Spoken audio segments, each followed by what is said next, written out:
Hello, everyone. Nice to see you all again. We're back for some more Genshin Impact. Oh,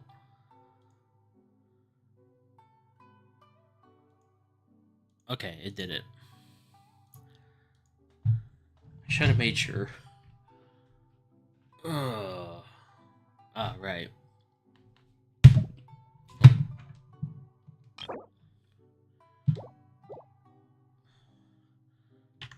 Let's do this real quick. Alright, audio's all good. Everything's all fancy. We're looking good there. Alrighty. So. Oh. That's one thing I didn't do. So I done all my dailies and everything. The only thing I just didn't do was my teapot. Why did I not think of that? But then again, I was eating food and stuff. Alright, so we'll do teapot first. Then we'll get started on the things of today.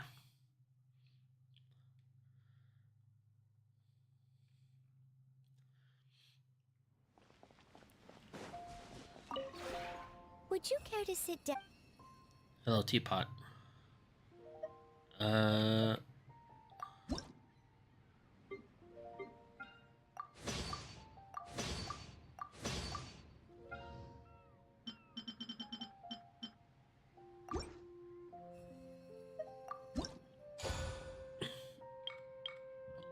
Oh yeah, I have unlocked that recently. So that's cool.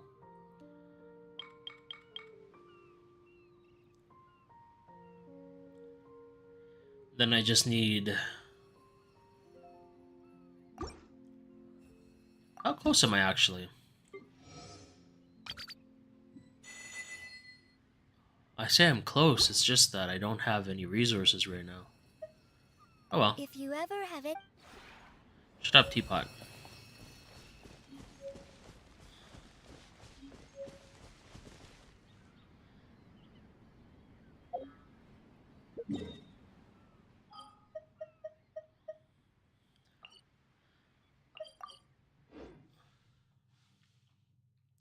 Alright.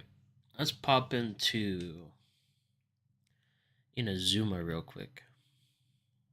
Just to get out of the teapot. Once we're done with that, well, we'll figure it out when we get there.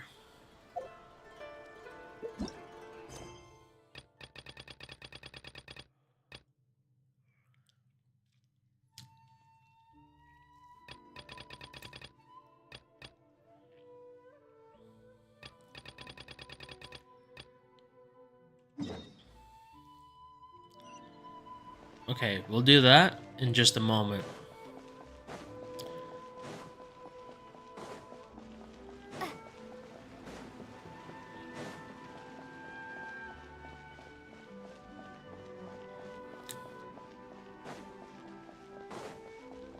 So,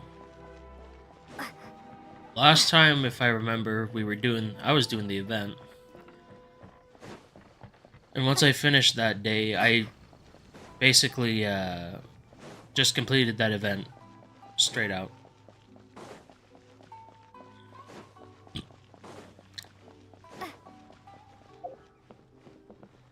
Like it's in its entirety because I have this weapon to rank 5, so I've done it.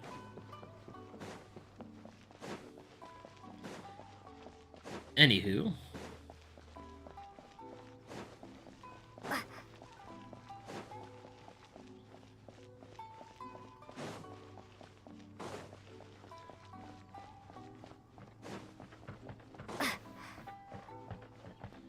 Alright, I think this spot's good as any. So, the Raiden Shogun's here. We're gonna try for it. And as you see, I have 37 pulls, almost 38. But by the time I do these 3 pulls, I'll have probably enough for one more 10 pull. Oh. Alrighty, let's see how this goes.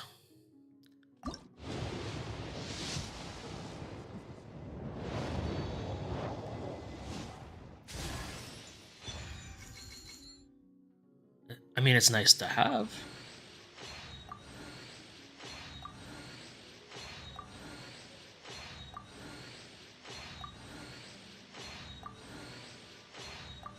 Don't tell me it's gonna be straight up weapons this whole... Oh, that was... Oof. I'm feeling that. That's not good. Just... I would at least wanted a character. Alright, let's go.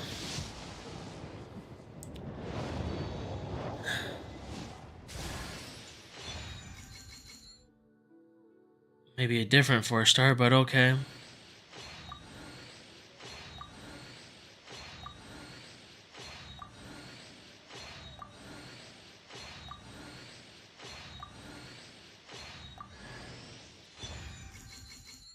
Well, shit. New character. Let's go. I thought I was gonna get the fucking... Not the good end here, but okay. I at least got a new character out of this.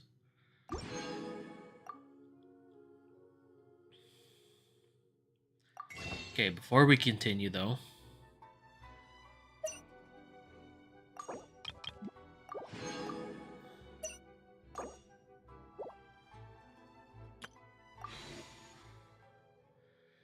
Okay, 2 more.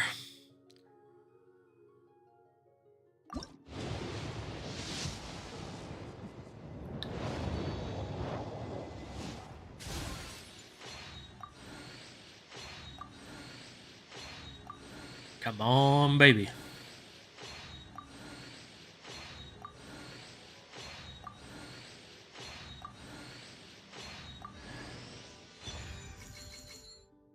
It better be a... Oh... A sword. Oh, enough of these swords. Oh, this is the last time pull. Let's go.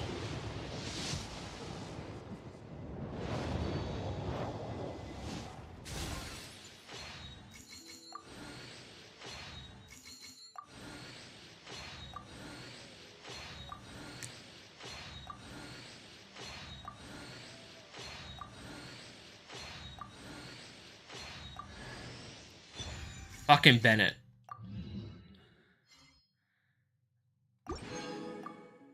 Of course it's a fucking Bennett. Oof. Wait.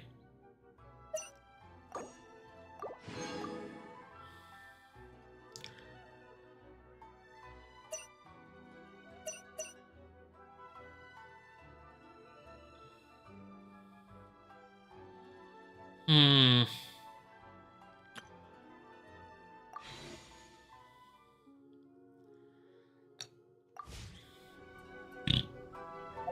Well, I did get a new character at least. Benny's adventure team, assemble!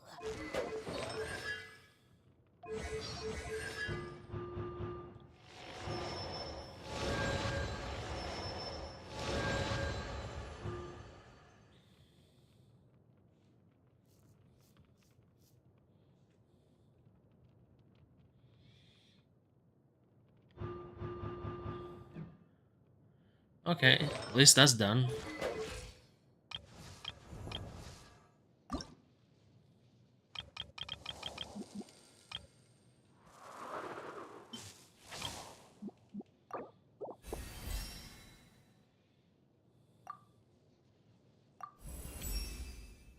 My bow sounds in peak con-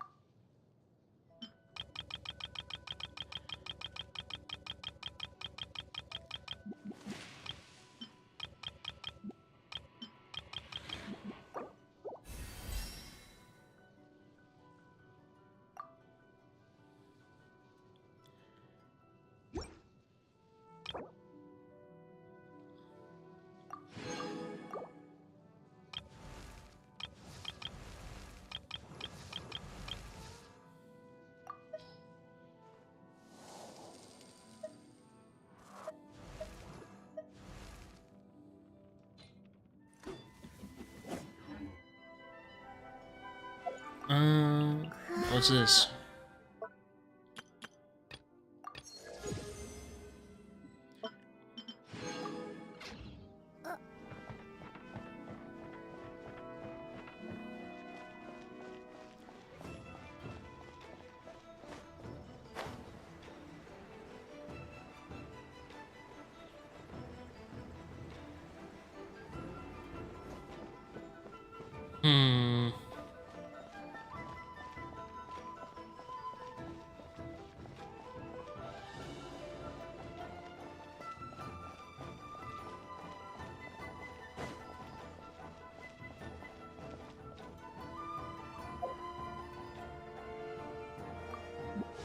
What's it say exactly?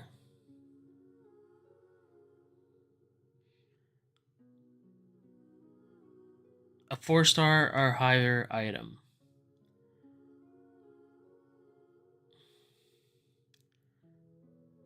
I wish you were at least guaranteed a character no matter what. This is a character banner, but okay.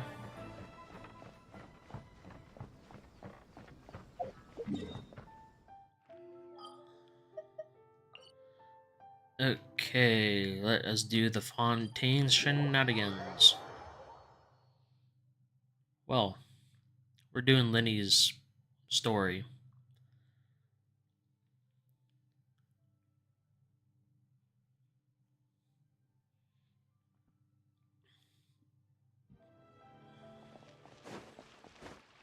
Get it done and over with.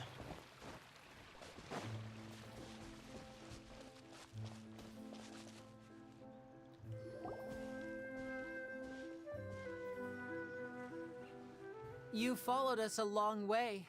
Why don't you come out and introduce yourselves? So you're Lenny. And where's your sister? Ain't she with you today? Save us the trouble and go fetch her for us. Let's not drag this out. Paimon doesn't like the tone of your voice, mister! Who sent you, huh? Save your questions, missy. You ain't gonna need answers where you're going. Capiche? Looks like we can't avoid this fight. Now, I'm not the strongest fighter, so I hope you're ready to back me up. Don't worry, we got this! Yeah, this is gonna be easy.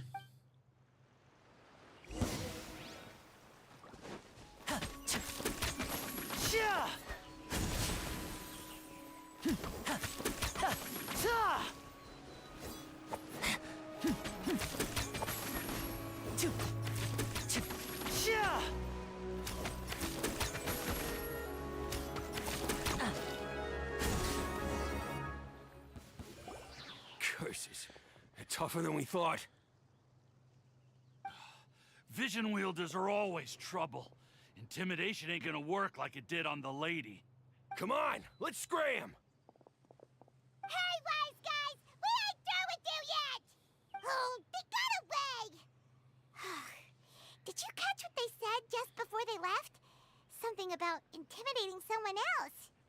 Sounds like they just wanted to rough us up as a scare tactic, and they've already done it to someone else, but who? You're right. She was injured when we saw her yesterday, and she acted like she had something to hide. Maybe she was too scared to tell us the truth because those guys had threatened her. Well, if that's the case, she should be more willing to open up to us once she learns that those thugs won't be bothering her anymore. Let's head back to the cafe and see if we can get any information from her.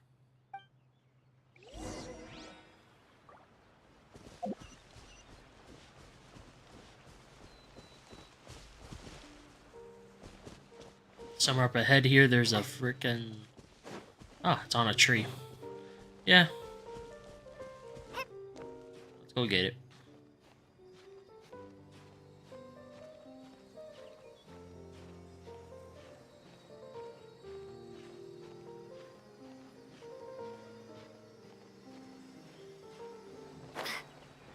Oh, take 10 out.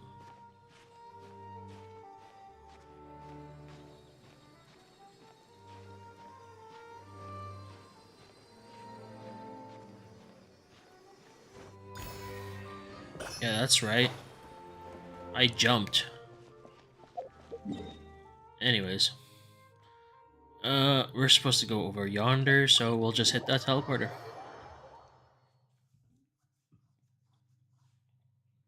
Let's go.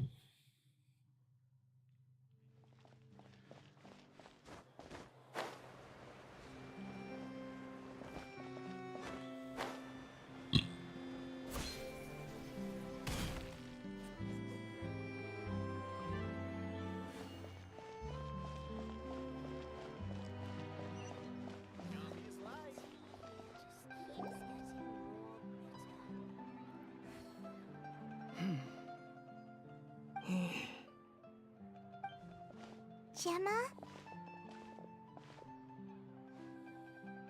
You again. What is it this time? We just ran into the men who've been threatening you, and we gave them a taste of their own medicine. So, you can relax now. We're here to protect you. What? Why? I didn't tell you anything. Why would they come after you? Sounds like they're no strangers to you. That's putting it mildly. I know them all too well, and I hate them with every fiber of my being. It's been 10 long years, and still every time I try to look into Caesar's death, they show up and warn me not to do anything stupid. How do I know I can trust you? Do you really think you can get to the bottom of it all? And why are you doing this? I'm afraid I can't reveal all the details just yet, but I can promise you this. I will expose the Phantom Weasel's true identity. Because you see, this is a personal matter of the utmost importance. I give you my word. Trust me. Okay. How can I help you? I've heard that Caesar used to have a magic workshop where he kept a lot of his personal effects. If possible, I'd like to take a look at them. Do you know where it is? The Fleuve Sonde. But the place was sealed up by the police after his death, and no one's been there since. I also know that the Fleuve Sonde is dangerous territory. Lots of hostile groups lurking around. If you're serious about going there, please be careful. Understood. Lynette, you stay here and take care of Gemma. Don't let her come to harm. Got it. But if I'm staying here, I'm ordering dessert. I mean, bon appetit. But stay sharp, too. They're likely to come for you while I'm away. Okay. Alright. Power saving mode off. I'll start taking this more seriously now.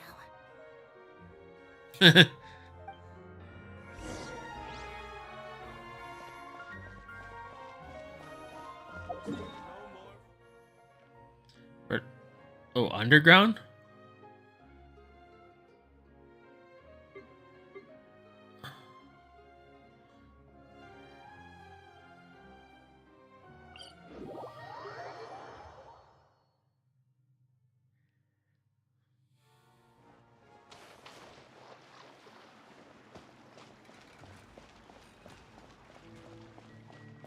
Oh, this is Lusander? Oh.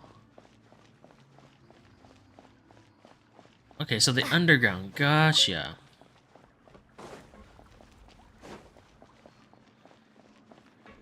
But then again, how fast I played through those Archon quests, obviously not much is gonna stick. If Gemma gave us the right location, then the workshop should be right nearby. Huh. Looks like these boxes are blocking the entrance. Let's shift them away first. There we go. It should be just down here.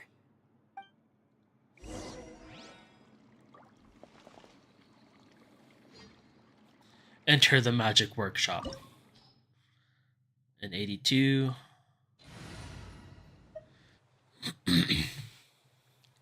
I got an amber for fire. That's fine. If I could bring Lisa to finish her at 90.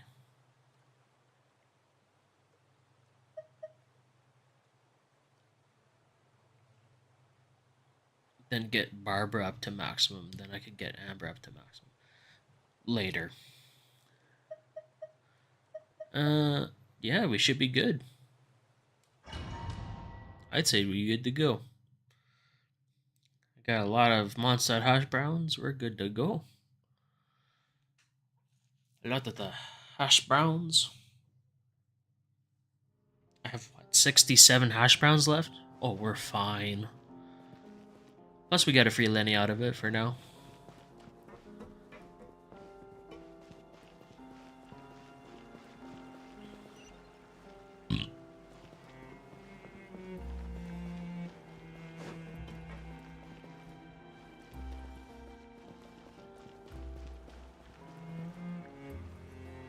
Gotta keep up for those, keep a lookout for those, chests. Uh, So this was Caesar's workshop. Nothing suspicious here, just normal magic props. Let's head in further.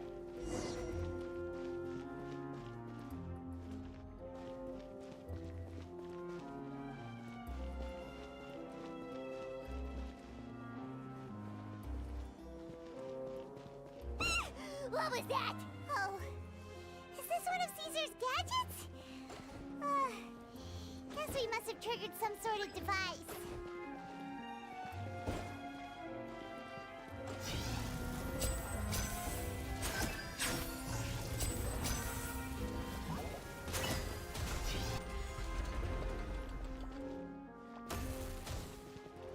well, that was actually pretty cool.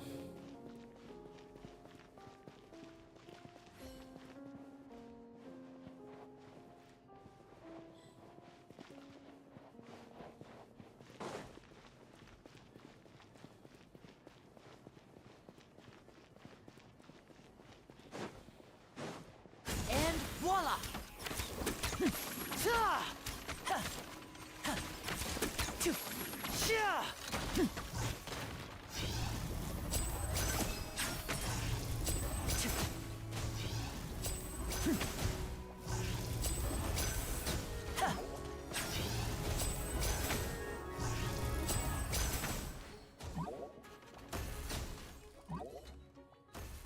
Whoa. Look. The doll in the box is glowing.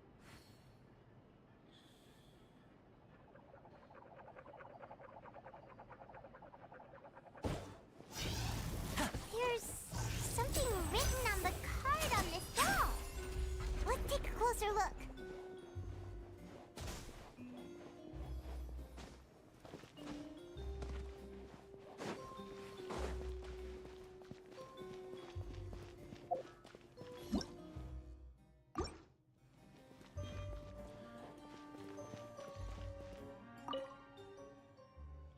I like a little dove. I want a robot with cool powers.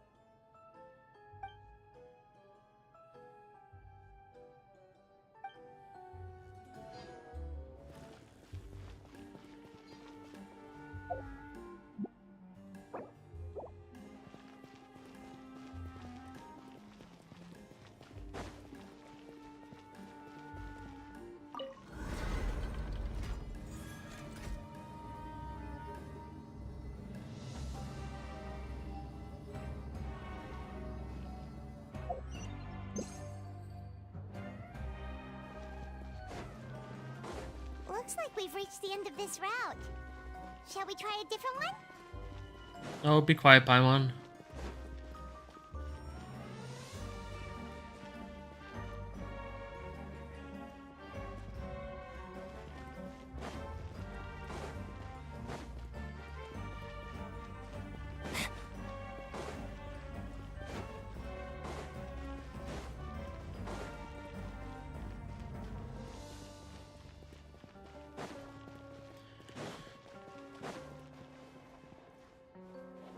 Let's see, there's 4 hats, 5, 6, 7, 8. These magic boxes are moving. What do we do? One of them looks different from the rest. Let's investigate.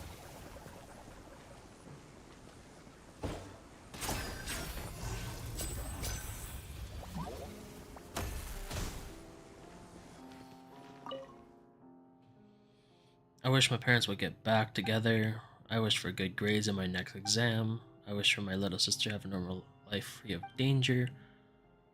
Note, I want you to know that you can always share your troubles with me, children, but some wishes need more than magic to make them come true. They need the power of your hard work. I wish you the best of luck and hope that all your wishes will come true. Okay, this is basically just more of a shoot the correct one. Keep an eye on it. Alright, so it's this one.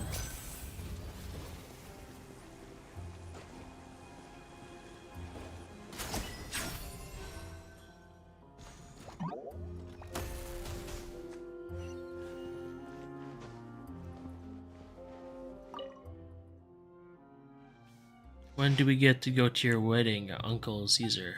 I want to watch your shows even when I'm growing up, Uncle Caesar.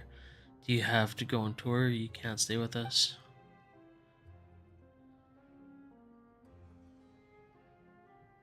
The wedding?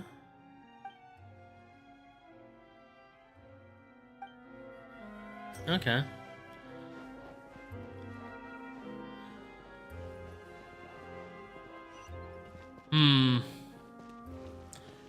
I got a general idea of what this could be.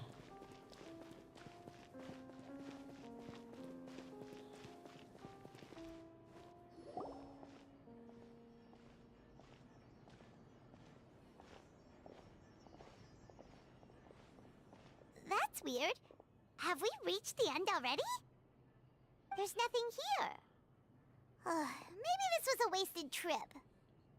This place seems a little too ordinary for a magician's workshop. There's a distinct lack of mystery. We've triggered quite a few devices on the way here. I'm starting to wonder whether Caesar built this whole place as one big, elaborate magic contraption. If so, then there must be more to this place than meets the eye. Maybe a hidden room somewhere. Aha! If I just move this book, then hopefully... and... presto! A secret passageway! How did you know? Ooh, I see a treasure chest. I'm a magician too, and apparently great minds really do think alike. Looks pretty big inside. Let's head in and take a look around. Mm-hmm.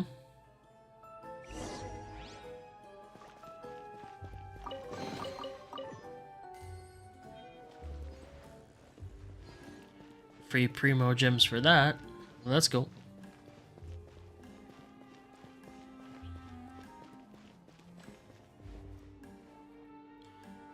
I wonder, if I was to spam leaving and entering the dungeon, would the chest still respawn?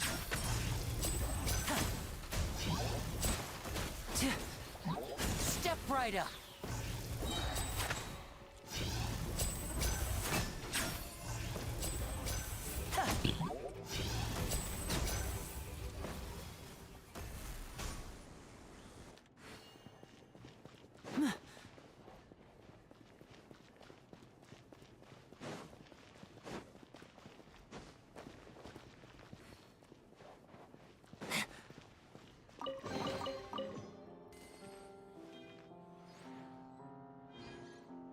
There we go, we're getting the good stuff now.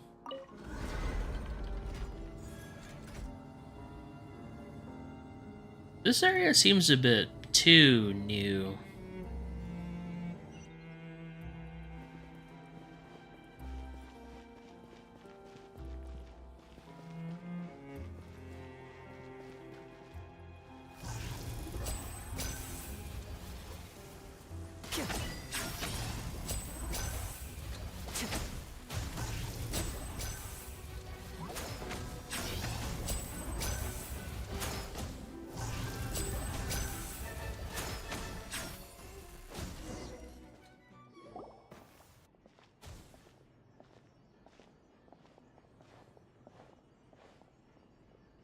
Why have you stopped, Lenny? Is there some device in that box? Huh. It just looks familiar somehow. Let me check this out for a second while you guys go on ahead. If anyone makes a major discovery, let's rendezvous here. All right, see you in a bit. Okay.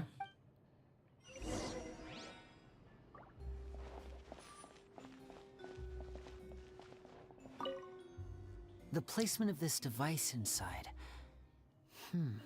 If I remember correctly...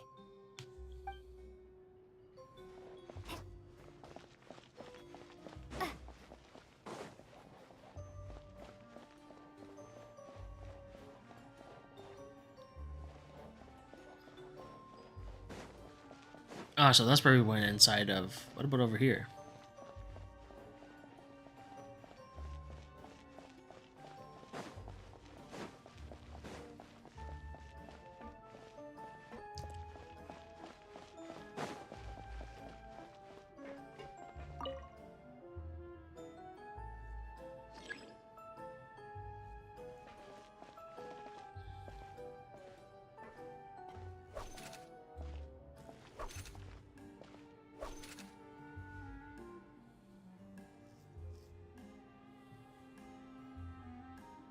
Hmm.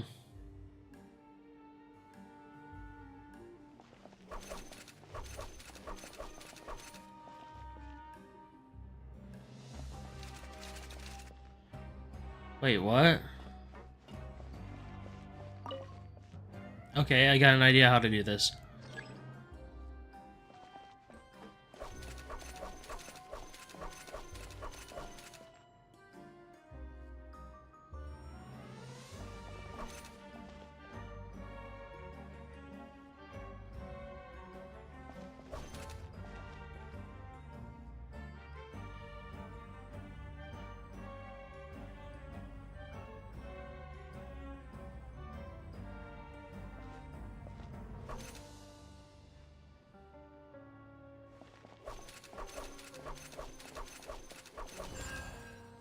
That was easy.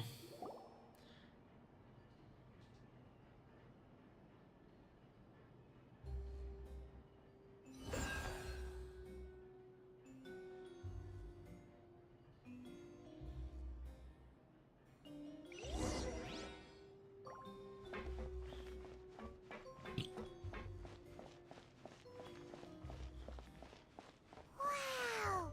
There's a hidden room here! Let's see! Oh, this bookcase is full of Caesar's own notes! He wrote a lot about the principles of magic. Whew. Much too advanced for Paimon. Hey, look! Is that Caesar's diary on the table?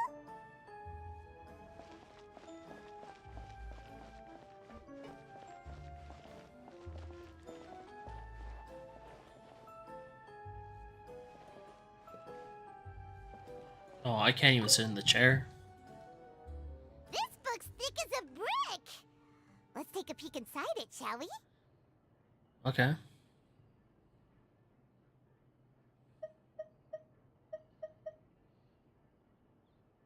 At one of my shows a few days ago, a child asked me how I pulled candy out of my hat. As a joke, I told the kid that the hat has a built-in wish-granting machine. Next thing I know, today a whole bunch of kids were pestering me to pull all sorts of things out of the hat. So I told them another white lie. The machine needs time to power up, but in the meantime, you can write your wishes down. Well, they took me up on that offer, enthusiastically. As I write this, I've only just got back from running around all over town, buying the things they wanted. Boy, are my legs sore. I wound up saving very little this month, but that's not a major issue. I now have a bigger problem. How am I going to hide all these things inside my hat? Wait.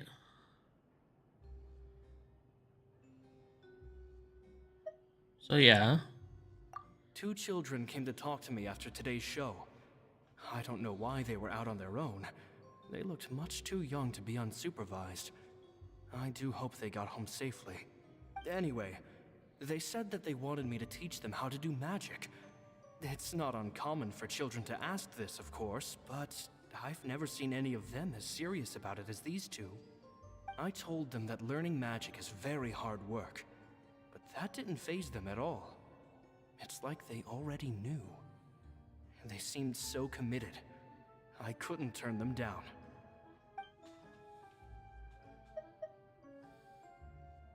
It seems like something's bothering Lorenzo lately, but he won't open up to me about it. Surely he's not upset that I agreed to teach those 2 children. I'll have to talk him around. I have a good feeling about those kids. They're naturally talented, and it seems like they're not new to the world of magic. They have all sorts of fantastic ideas. All I'm really doing is helping them develop a more professional standard training plan. They wanted to call me Master, but I told them they absolutely mustn't. Any magician worth their salt could have taught them what I have. They're the geniuses here. Compared to them, I don't deserve to be called any sort of master. With time, I have no doubt that they could become far greater magicians than I. My only concern is why they're so mature for their age. I fear they've had to grow up too fast. I don't dare to imagine what they must have been through. Gemma thinks so too. She doesn't like being around them. Says that their eyes are too piercing. They don't bother me, but then again, I've never been the sharpest tool in the shed. It's nearly time for me to go on tour. I asked the two kids if they'd like to come with me, but they shook their heads. I once overheard them talking about their father and their mission. Sounds like their parents have other plans for them. I guess we'll be parting ways soon. Oh, so it is them. It's only been 10 days since I first met them, but I think that I've gotten a feel for their personalities now. They're very tough, but also very cautious, and they trust no one but each other. This, I fear, is not a good habit to have. They hide things from me too. For example, when I asked them where they live and why they wanted to learn magic, they lied. That's the thing about children. Whenever they're trying to cover something up, it always shows somehow. I can sense that their lives have been hard, possibly even dangerous too. They're not like other children. It's a shame that I can't do more to help them. After thinking things over, I decided to tell them a bit about how I see the world. It's full of lies and falsehoods, and that is why we must find our own truth. P.S. I hope they won't find my nagging annoying. Children are so opinionated nowadays. Will it do them more harm than good for someone they've only known 10 days to lecture them like that? P.P.S. Maybe I'm overthinking this. Children aren't interested in grand philosophies. It probably just went in one ear and out the other. I bet they've already forgotten every word I said. Oh, Caesar, Caesar. Just mind your own business next time.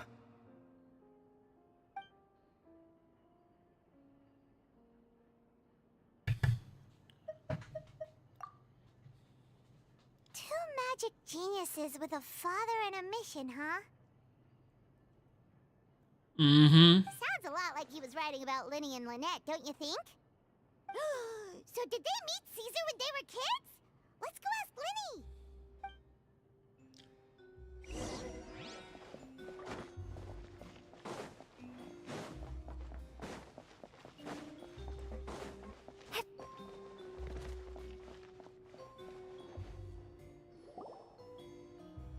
Linny? Shh, hold that thought. As I expected, there's a lot of fishy things going on in this place. Fishy? Uh-oh, what have you found? All in good time. Before we go over our new leads, I want to tell you how a high-altitude escape is performed. First, the magician slots themselves into a magic box in full view of the audience. The box is then suspended high in the air, and a short while later, the base automatically opens. At this point, a dummy will fall out of the box, but it looks real enough to grab the audience's attention, and they start wailing and screaming. Meanwhile, the real magician, who has by now blended into the crowd, waits for a good moment to make their appearance and put on a hysterical performance. Oh no! Is that me? Did I just fall to my death? Very vivid description. Paimon can really picture it. And then what? The audience's gaze then turns to the magician, and by the time they realize what's happened, the dummy has vanished, as if everything that just happened was some sort of shared illusion. Of course, that's just how I think the process should work, theoretically speaking. The inventor of this trick never performed it successfully. When the box opened, Caesar was the one who fell out, and not the dummy. He fell right to the ground from the highest point of the opera house. No one could hope to survive that fall, not without a vision at least. And no one else has ever attempted this trick since. My understanding of how it works is just based on what I could gather from his notes and the relevant gadgets here in his workshop. So Caesar's famous high-altitude escape has never been done, huh? Paimon was about to say how cool it would have been to see it in person, but if it's that dangerous, it's probably for the best that no one else tries to do it. Wait a second. So if a dummy's supposed to drop out of the box, then where does the real magician go? How does he get out? Glad you asked. That brings us to the secret of said box. This box right here is the one that Caesar constructed himself to use in the performance, and it's not as simple as it looks. Inside, there's a device that only the magician himself would know about.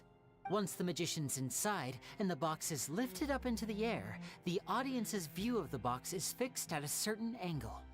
From where they're standing, they have a clear view of the front, sides, and bottom, but the back and the top are now no longer visible. At this point, the magician presses a button inside the box, opening a secret door out of view. He then escapes through this trap door onto the opera house roof, waits for the dummy to fall and distract the audience, and quietly returns to ground level. That's way simpler than Paimon imagined. Even Paimon could probably do it. Well, there's a little more to it than that, of course. The hardest part of this trick is controlling the audience's mood and reactions. That takes an exceptional degree of showmanship.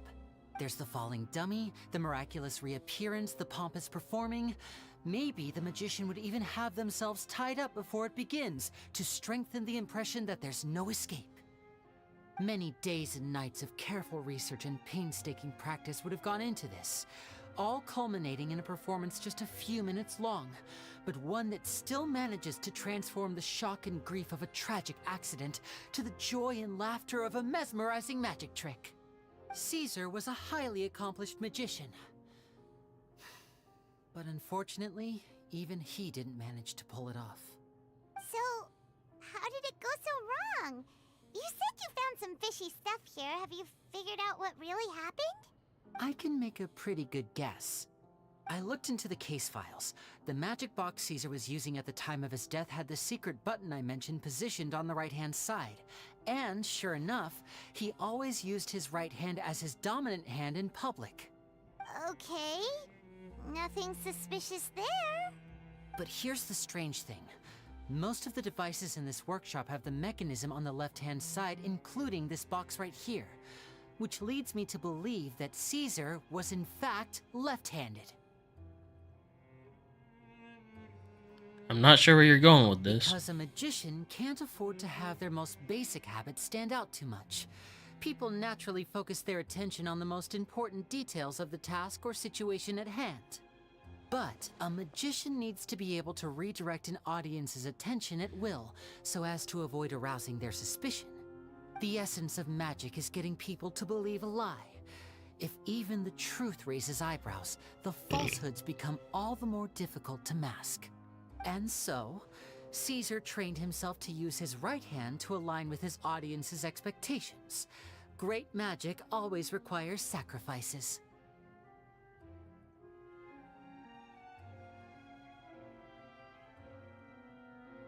But in his most stressful and nerve-wracking moments, and when no one was watching, reflex would kick in and he'd use his left hand.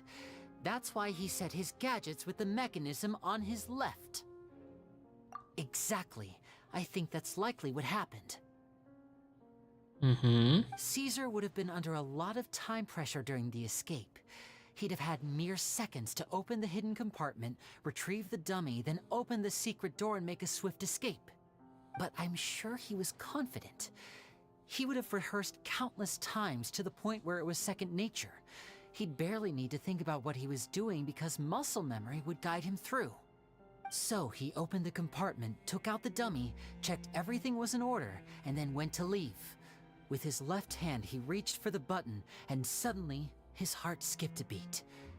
it wasn't there. Much like when you reach for your keys but find your pocket empty, his mind needed a moment to process what was going on.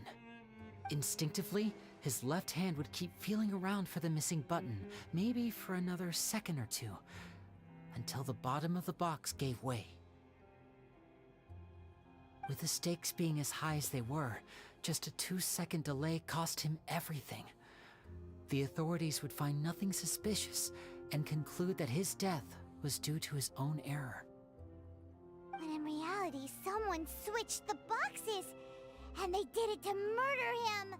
But how would they be able to make the switch without being noticed? That would be difficult to pull off, no? It would have to have been someone who knew that he was left-handed, and who could move his props around without arousing suspicion. Someone who was always by his side. Isn't that right, Lorenzo? You just couldn't let sleeping dogs lie, could you? There's not a lot of people who'd go to all this trouble for some magician who died 10 years ago. I didn't want to have to do this, you know. Silencing you the hard way just creates more problems for me to deal with. But I gave you your chance.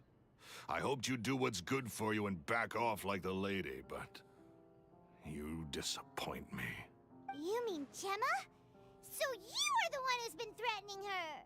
Yes, although however stubborn she might be, she was never much of a liability. But you people, you never even knew him, but for some reason you just wouldn't drop it. Which is why you can't leave this place alive. Take them out, and make it quick. Do your worst!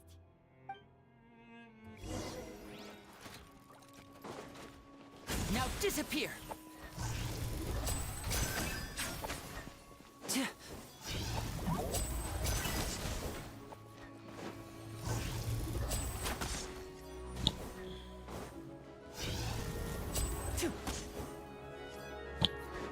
Step right up. Huh.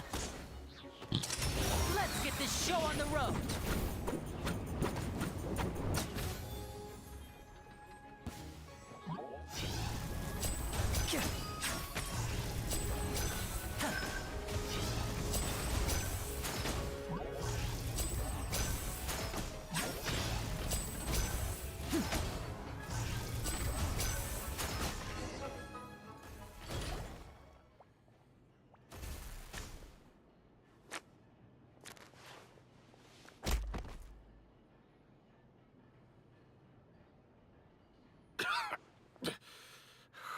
You kids are tougher than you look.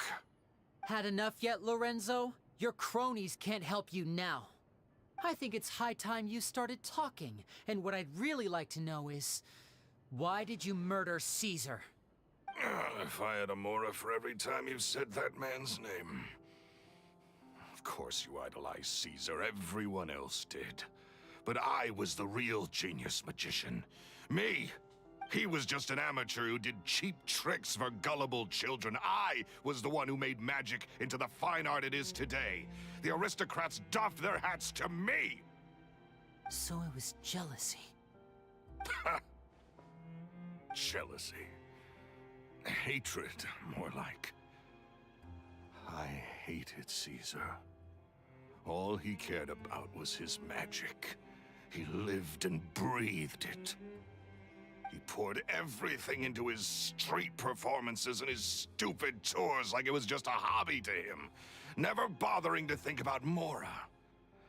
What sort of fool devotes their life to the art of deception and never has a Mora to show for it? But the people loved him, didn't they? Oh, how they looked up to him. No one gave me a second look. All I ever heard was, "Oh, your master's amazing, isn't he?" Amazing? Yeah, so amazing that he was completely broke. Every other apprentice was living it up at their master's expense, but no, not me. I put in all the work, mastered all the skills, and it brought me nothing more than the life I already had.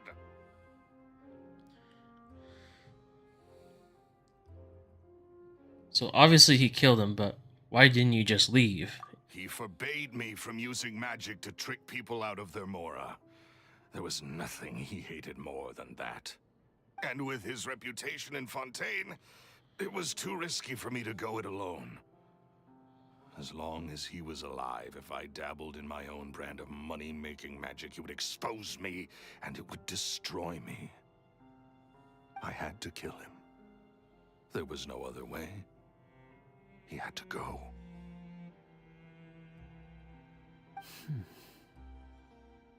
And this was your only motive? It was reason enough. What other motive would I need? Well, I was under the impression that there might have been other factors at play. For instance, maybe you were in love with Gemma, but she was engaged to Caesar. In love with Gemma? Don't be ridiculous. Guess I was wrong about that then. Next question. Are you the Phantom Weasel? I am. Caesar was so strict with me. He insisted that his way was the right way, that the sole purpose of magic was to bring joy to the world. I never bought into any of that. I was more interested in the practical value of magic. Sure enough, it helped me fill my pockets with all kinds of valuable treasures. Oh, yeah! Charlotte told us that the weasel would steal whatever people valued, no matter how much it was worth. That's just how it looked from the outside. What would any thief want with second-rate loot? I've only ever targeted high-value items. I stole cheap things as a way of practicing my craft. It was other people's overactive imaginations that conjured up the preposterous image they then dubbed the Phantom Weasel. So, that's the story, huh? Well, I hope you're ready to tell it all over again during your trial. What choice do I have? You're a pack of wolves, and you've got me between your jaws. You've seen what's here, and my last-ditch effort to stop it getting out has failed. What else can I do? So be it. I've enjoyed power and wealth for the last 10 years, the likes of which Caesar could never give me. I wouldn't choose for things to end this way, but I regret nothing. Very well. In that case, I'll contact the guards. Traveler, Paimon, keep an eye on Lorenzo for me. I'll meet you just outside the workshop when I'm back.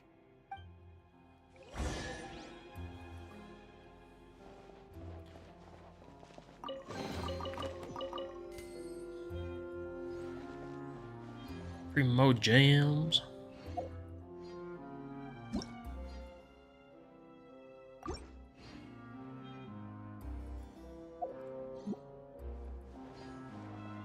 At least I can finally stop looking over my shoulder now.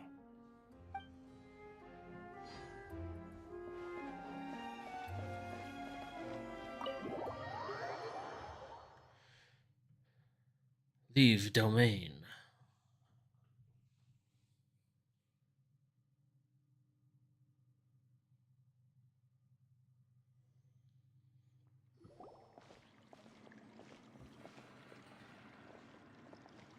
Lini has told me the whole story.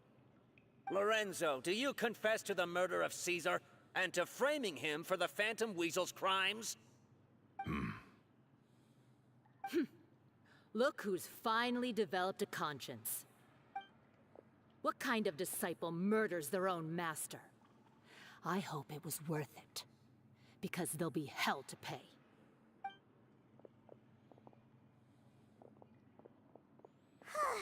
Looks like it's all over.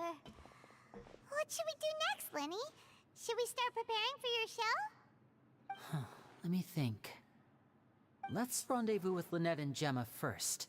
With Lorenzo in custody, Gemma will no longer have to fear for her safety. Good point. We should go tell Gemma the good news right away. It'll give her some peace of mind for sure.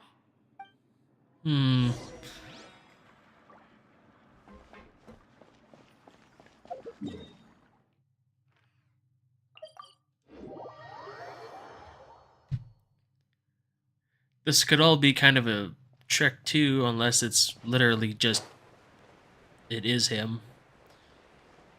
Hard to tell though.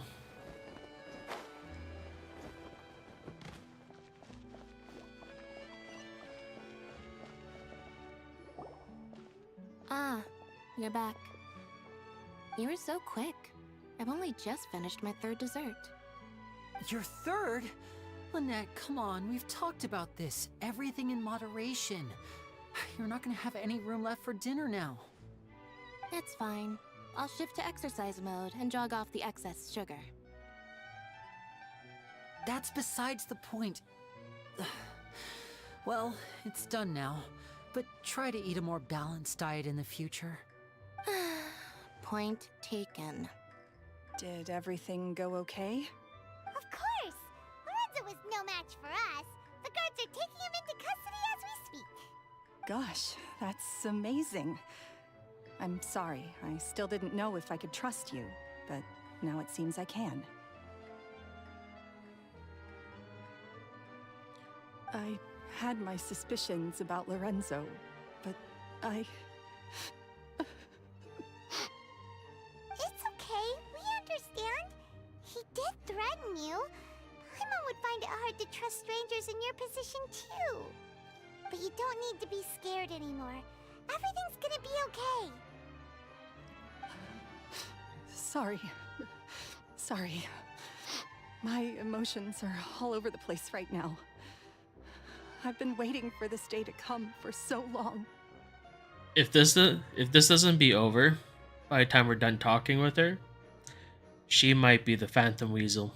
I always wanted to report Lorenzo. He took all of Caesar's property, which I found suspicious, but I had people watching me all the time, so I couldn't risk looking into it. I was so afraid. I was scared he'd do something terrible to me, and then no one would be left to visit Caesar's grave. So I never had the courage to speak out. Thank you all. Truly. Thank you so much.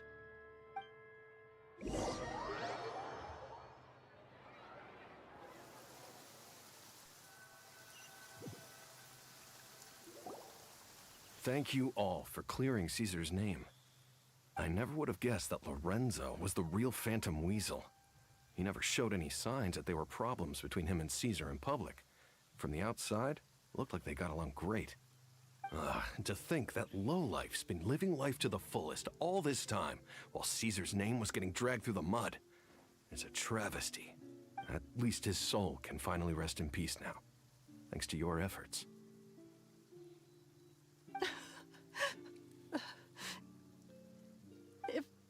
If only I'd realized before it was too late. Don't blame yourself, Gemma. This isn't your fault. Yeah, you still have the rest of your life to live. Caesar wouldn't want to see you spending it feeling guilty. Cheer up, Gemma. My brother's doing a magic show at the Opera House tomorrow evening. Would you like to come along? It might raise your spirits.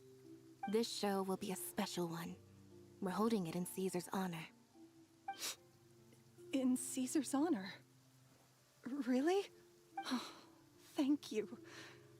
I'll be there. Great. We'll see you tomorrow evening. Traveler, Paimon, don't be late. Don't worry, we'll be there. No way are we gonna miss out on a free magic show. Wait, Paimon feels like we're forgetting something. Oh yeah, Caesar's diary! We never found out if the two kids Caesar taught magic to were Linny and Lynette or not. Linny changed the topic back in the workshop, so we didn't get a chance to bring it up. Oh well, guess we'll just have to ask Linny tomorrow evening. As long as you don't forget Pyramon. 18. I'll put it here for now, and we'll have a little quick look to see if it's today or tomorrow. Ah, tomorrow. Gotcha.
Hello.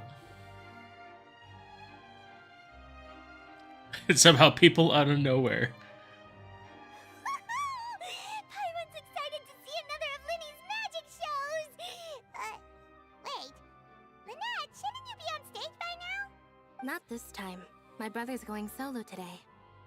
So, I'll be watching with you. Good evening, ladies and gentlemen. I hope everybody's ready because the show is about to begin. The great magician Linny has prepared a spectacular show for us all tonight, concluding with an all-new grand finale that no audience has ever seen before. Wow! A new trick! Thank you all so much for coming. Now, prepare to join me on a journey through the mystical and miraculous.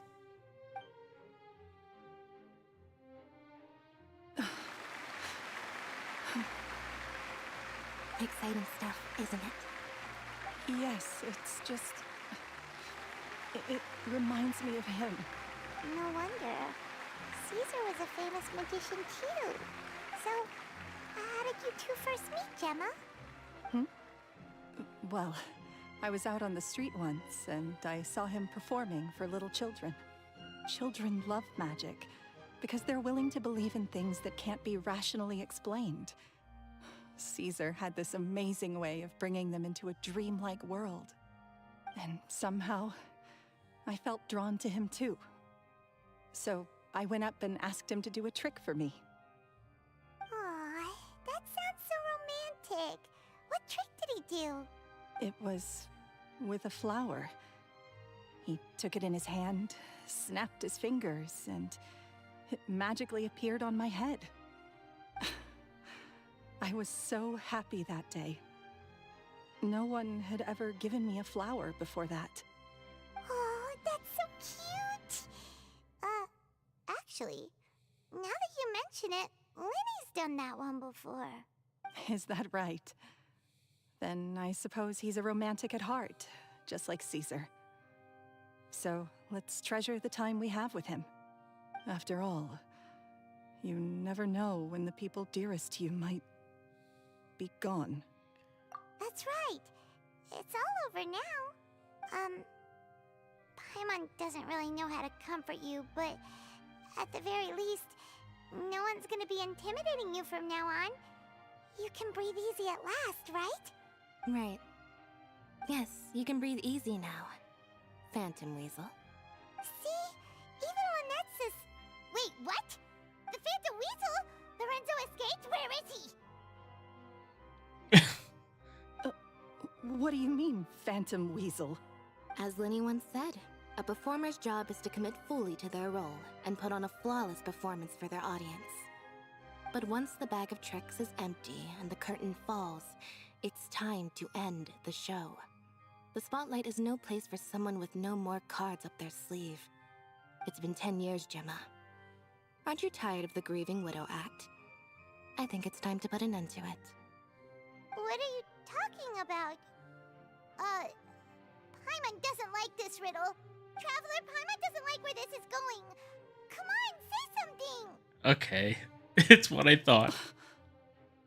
Ladies and gentlemen, I hope you're all enjoying the performance so far.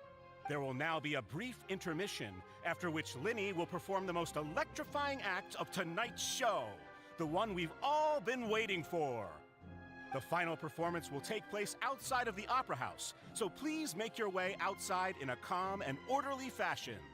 The Phantom Weasel never did like public places, did they? Don't worry, this place will be quiet soon. Let's talk somewhere else for now.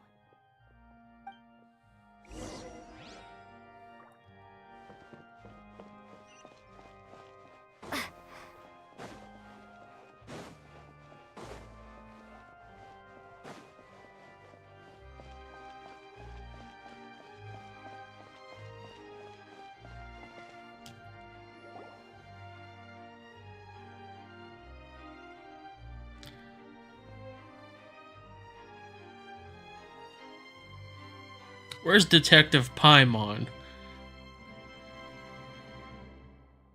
Dear me, this is awkward, isn't it? And unfortunately, I'm all out of gadgets, so I'm afraid I can't do any tricks to liven up the mood. This is a big mistake for a magician to make, but thankfully, I do have a backup plan. Now, who wants to hear a story? Lenny? Don't we have more important things to address right now? Lynette accused Gemma of being the real Phantom Weasel a moment ago. Oh, what the heck's going on? All in good time. Magicians are good at guessing what people are thinking. I know the questions you want to ask. And as it happens, the story I'm about to tell might answer a few of them. Really? Well then, let's hear it! Paimon's dying of curiosity here! Let's go back to the very beginning. A decade ago, when the Phantom Weasel was terrorizing the court of Fontaine. She never missed a target, never left a trace, and no treasure was safe from her thieving hands. But as her infamy grew, so did the readiness of the police, and her opportunities to act became ever fewer. Every day, she ran the risk of being exposed for who she was. Of course, she could not simply take this lying down, and before long, she found her ticket to freedom. She would create a scapegoat, a false weasel to close the chapter on her behalf. After weighing her options, she set her sights on a renowned magician, Caesar. After all, magic and theft shared enough similarities for people to buy the story when the truth came out. So then what? Being the master deceiver she was, the weasel easily earned Caesar's trust. Now all that remained was to frame him for her countless crimes. But as she was considering how to make her move, she noticed Caesar's aggrieved pupil, and a new thought entered her mind. Maybe I don't need to get my hands dirty after all. At her encouragement, Lorenzo tampered with Caesar's magic box, causing him to fall to his death. Afterwards, Lorenzo seized his master's property, and the weasel set about tarnishing Caesar's reputation. Two co-conspirators committed the perfect crime.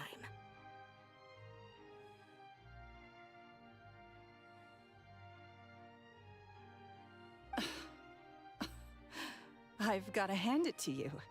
You're both exceptional storytellers. It's enough to make even me wonder whether there was really another mastermind behind all this, pulling the strings. But I just have one question.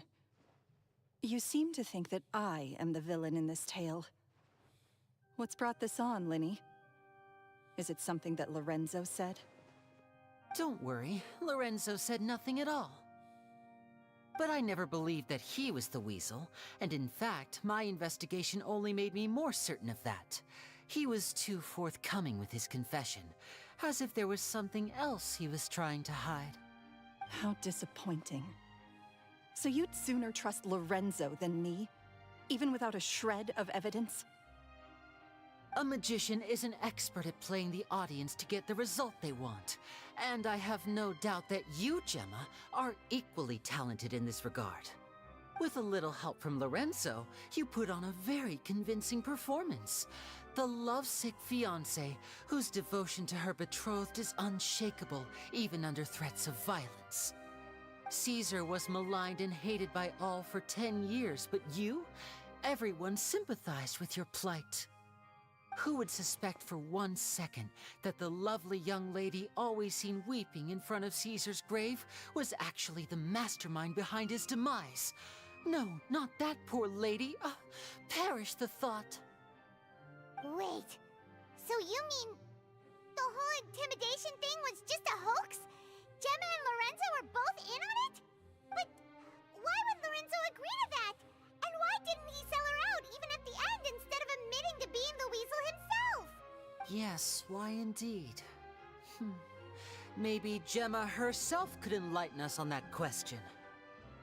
Well, Linny, if you're so confident in your version of events, then I think the answer should be obvious.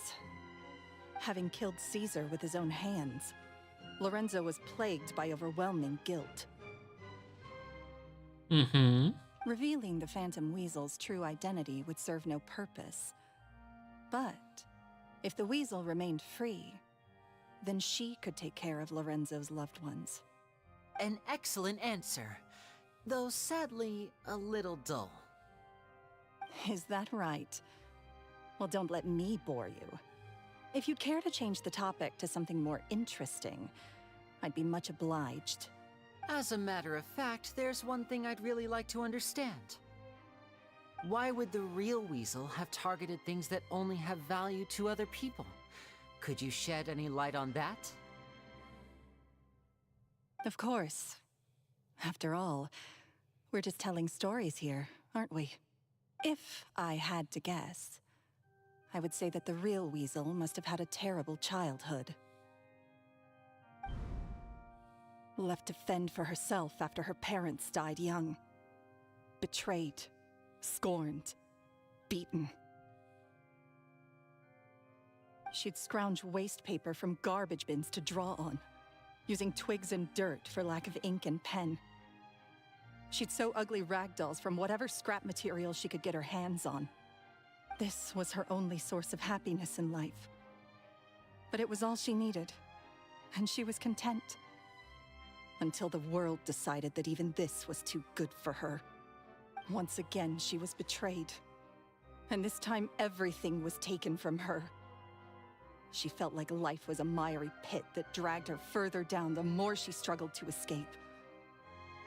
At that tender age, she should have been happy. Instead, she stood in the shadows and watched with envy as all good things in the world passed her by. This was a fate too cruel for anyone to bear. Her pain became a breeding ground for dark thoughts. Thoughts which festered and grew into a twisted solution to her troubles. I detest the happiness of others, in all its forms alike. I will rob them of everything they hold to be good and true, and it will fill the void in my soul. That's some pretty heavy stuff. Now it all makes sense. Does this story satisfy you, Linny? Yes, it is quite to my tastes. Thank you for helping to clear up my confusion. Huh. That's right. What drove you to write that letter, Gemma? What were you trying to achieve there? Because without that, none of this would have ever come to light. She didn't write the letter. After 10 long years, I'd hoped that the Phantom Weasel would be consigned to the history books by now. But it seems like someone still wasn't ready to let her finally be at peace. Linny. Or should I call you the Phantom Copycat now? You were the one who posted that letter outside the Opera House. But why? Very sharp, Phantom Weasel. Still as shrewd as ever. Well, no need for me to be coy about it. Our goal was to clear Caesar's name. The most straightforward way to change the public's impression of Caesar was to force the Weasel to show themselves. That's it? You had no other agenda? Of course we did. We made it quite clear in the letter, I believe. I shall take from you that which you hold most dear, just as you did to me 10 years ago.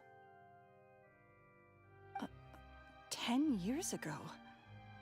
You mean Caesar's death? You met him? Wait. Oh, I get it. You were those two obnoxious kids. It's been so long, and you're all grown up now. I didn't recognize you. He taught you magic back then, didn't he?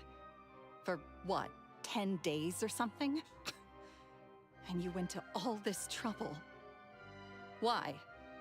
Because you feel like you still owe him something? We remember all our debts, however great or small.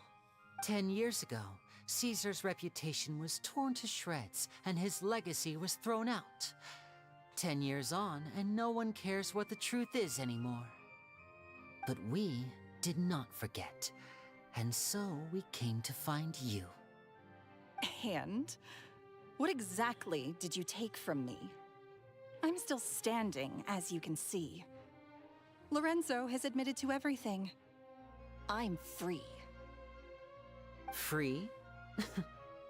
Do you really think so? Caesar once told me that even though the world is filled with lies and falsehoods, we must find our own truth. I think that applies to you too. Truth can take many forms. Prized possessions with nostalgic value, fervent hopes and dreams, and irreplaceable people. Life took many things from you, and those wounds never healed. When they ached unbearably in the dead of night, stealing became your way of numbing the pain. What are you trying to say? I'm saying that for the last 10 years, you've been living a rather uneventful life. Perhaps that's because you found something other than a life of crime to fill the hole? Back to Lorenzo for a second. He murdered his own master, played along with your act, and took pains to make sure any suspicion would be directed towards him. But what did he have to gain from all that? He knew who you were and the things you'd done, and despite that, he was willing to give everything up for your sake. He's the reason that you haven't felt the compulsion to steal in all these years. You're more than just accomplices in murder. You're the only real friends each other has. So I think you know, deep down, that he is the only truth you have in your life.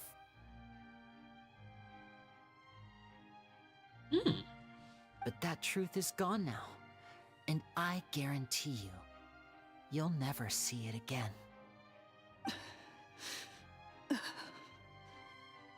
Congratulations on your freedom, Gemma. Your freedom will cost you dearly. From now on, you'll be all alone in a world full of lies and falsehoods. I do hope you'll be able to bear it. You've still got a long life ahead of you after all.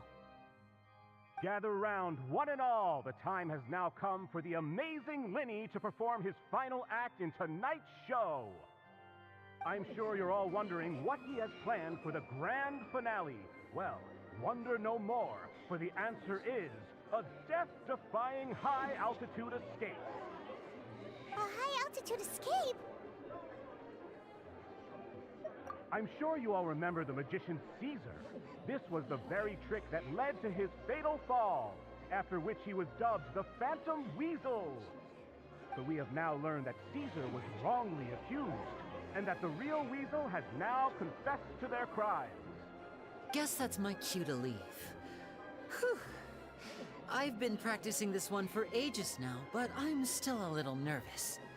Traveler, Paimon, I hope you enjoy the rest of the show. There may be a lot of people watching tonight, but you alone are my true witnesses. Lenny, wait. You two hid a lot from Caesar. He went to his grave without ever knowing your secrets. So what about now? Are you an open book? Or are you still the same as ever? You don't have to tell lies to end up isolated and alone. One day, you'll end up exactly where I am today. Maybe then you'll finally understand. You're wrong. I'm nothing like you.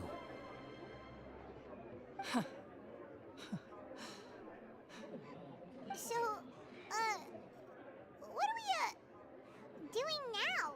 Like Linny said, when you're ready, let's head outside and watch the show. I hope it's a cutscene. What about Gemma? She'll figure out what's best for her soon enough.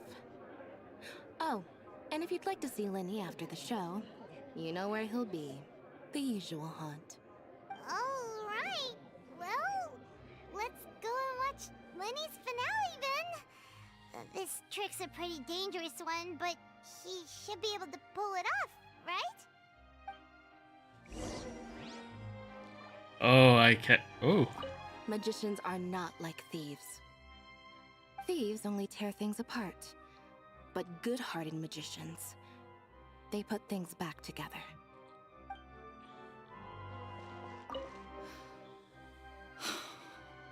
What is my truth? Sometimes I think I'm like a gambling addict. All I care about is winning. and it doesn't matter what's at stake. By the time I come to my senses, I'm left with nothing. Oh, if I had my time again.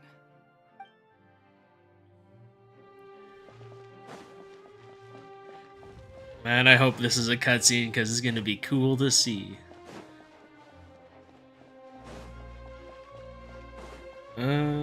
Ooh, we're looking really good.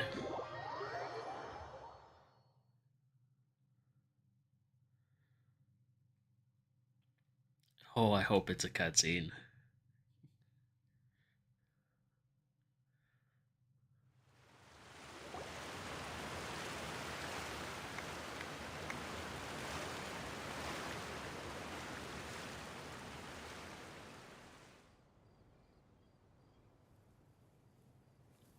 Are they just gonna eat it? Magic should be mysterious, surprising, and defy logic. Magic is hard work. Every single movement has to be practiced thousands of times. It's alright. We're used to that.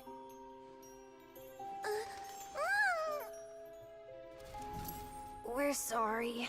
You've taught us so much, but we can't tell you the whole truth. It's okay. Do you still remember what I told you? This world is full of lies and falsehoods. I only hope that one day, you can find your own truth. What about you? Have you found your truth?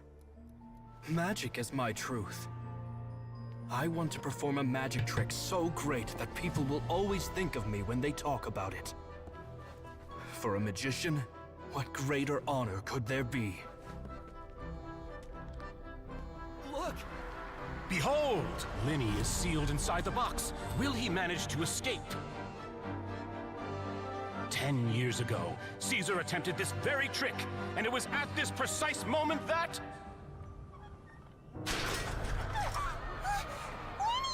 Watch out!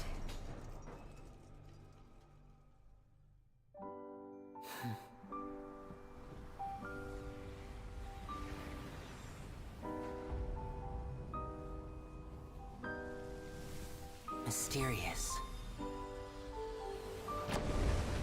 Surprising. And logic-defying. Isn't that right? This honor belongs to you, Caesar.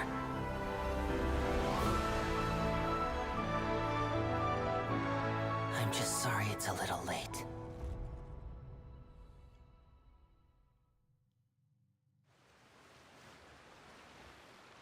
Did you see that?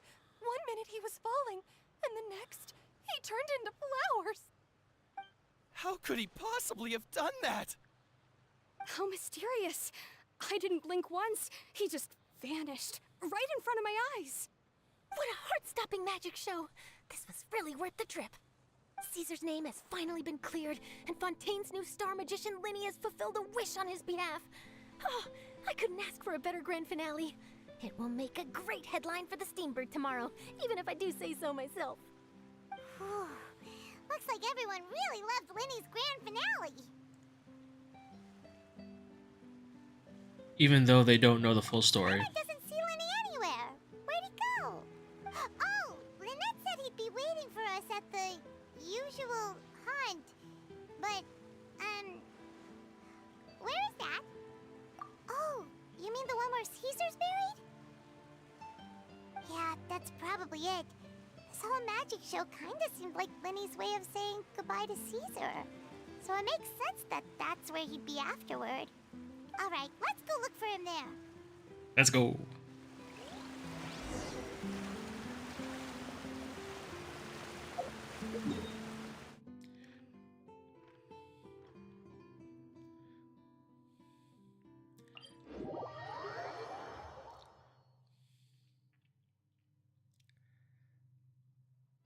It's funny how it seemed obvious that the guy was the bad guy, but I was like, hold on.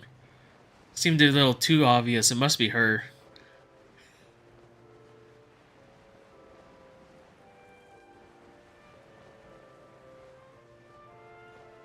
Hmm.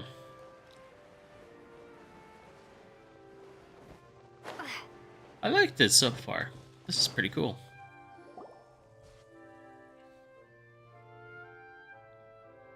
Lenny! There you are. Are you alright? Paimon was scared to death when the chain broke. Paimon was sure something had gone horribly wrong. Magic is a performance art. A magician has to get creative to keep the audience on tenterhooks. That's our job. So I tweaked Caesar's original setup a little to keep it fresh. I was honestly a little nervous during the live performance. The thought of falling, suddenly feeling weightless, seeing the sky and the ground spinning and spinning. Sometimes, I can't help but wonder what Caesar thought in those final moments. Did he regret taking Gemma and Lorenzo on? Or did he believe that it was his own slip-up right until the end? You know, Paimon's been wanting to ask you about something ever since we were in Caesar's workshop. You learned magic from Caesar once, didn't you? When was that? After I joined the House of the Hearth. To be honest, Lynette and I had an agenda when we approached him. I told you about my past before, remember? As a young boy, I survived by secretly learning magic from street performers. I'd watch their tricks and try to figure out how they were done. But I quickly realized that observation alone could only get me so far. What I saw was the polished final performance, but the rigorous training they put in behind the scenes remained invisible to me. I needed to learn how to improve my sleight of hand, hone my misdirection skills, and make niftier props. We were gifted enough that we'd made some progress by ourselves, but without proper guidance from a professional magician, we quickly plateaued. Mm-hmm. So that's why you sought Caesar out? Yes. We figured there was no harm in asking, but it took us by surprise that he was so willing to teach us. In all, we only spent 10 short days together, but he was very good to us. By contrast, we hid so many things from him. For instance, when he asked why I wanted to learn magic, I answered, "It's my passion." But in truth, there was already a lot more to the story by then. After being taken in by an aristocrat for our magic talent, then betrayed soon after, this was no longer about me doing what I loved. What amazed me was how the lie escaped my lips even as I was hesitating over whether to tell him the truth. Trust is a beautiful thing. Sadly, I'd forgotten how to trust by then. Lenny... Still worried about the way I feel? You really are a gentle soul, aren't you? But don't worry, I'm used to it now. From the mansions of the elite to the House of the Hearth, lies and selfishness have followed me and Lynette everywhere we go. After Caesar went on tour, we became busy with our missions. The next we heard of him was that he'd fallen to his death, and was now declared to be the Phantom Weasel. That night, I remembered his smile. But as I lay there, I didn't know what to say to him. To keep secrets is to put up walls. The longer you keep them up, the less you let people in. Then, one day, you look around and realize your life is like an empty auditorium after a show, full of seats once occupied by all the people who left. But I guess that's the price we have to pay. You only realize how much someone really meant to you when you lose them completely. That's why I was so confident this would hurt Gemma. Because I felt it for myself. Yeah, cheer up, Lenny. We've had to say our fair share of goodbyes during our journey, too. But whatever happens, Paimon always believes in what tomorrow brings. Delicious food, fun toys, and the traveler by my side. Paimon just needs to focus on things like this, and all the unhappy stuff goes right out the window. You know, Traveler, doesn't that kind of make you Paimon's truth? Exactly. It's the same for me and Lynette. We are the truest thing each other has in the world, and nothing can replace that. Hmm. Life has taken plenty from us, like it did from Gemma. But at least it left us with each other. That's what gave us the strength to get through the darkest days. That's why the darkness never consumed me and why it never will. Maybe we live in the shadows too, but we remember every precious ray of light that shines through. All right, time to lighten this conversation up a little. What did you think of the show tonight? Were you happy with it? It was amazing! Paimon just wishes we hadn't been so distracted with the Gemma situation. We spent most of our time in the Opera House just talking and pretty much missed the entire first half of the show. Oof. Lenny, could you do just one more trick for us? Whoa, that's a bit of a tall order, I'm afraid. The show's just finished, so my sleeves are decidedly card-free right now. Aw, come on! Surely you can think of something. The Lenny Paimon knows can do anything if he puts his mind to it. Mm-hmm. Oh, all right then. I'll give it a go, but only because it's you. Watch closely. I have a flower in my hand. You liar! There's nothing in your hand! We ain't going along with this! Huh? My goodness, you're right. But I could have sworn I brought one here with me. Okay, try this. Count down with me. 3, 2, 1. 3, 2, 1. Now, have another look around. Maybe the flowers appeared somewhere else. Really? Let's see. Wow, there it is!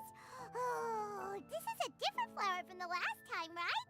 This one's called, oh yeah, a rainbow rose.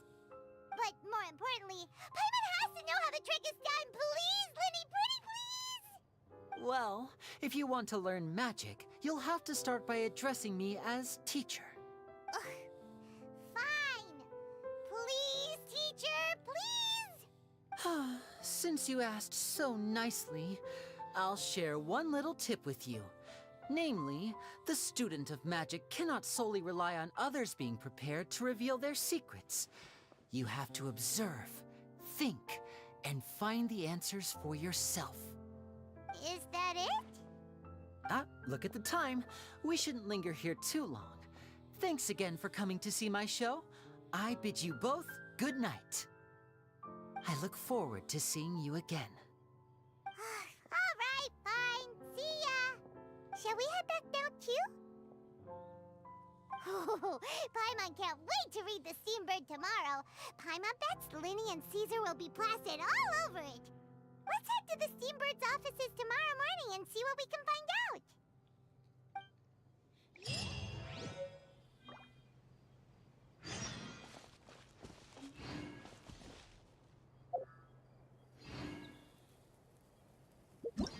Is this still...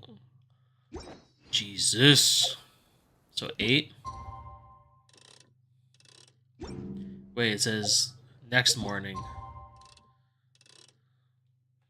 Well, I'll put it at 8. We'll see what happens.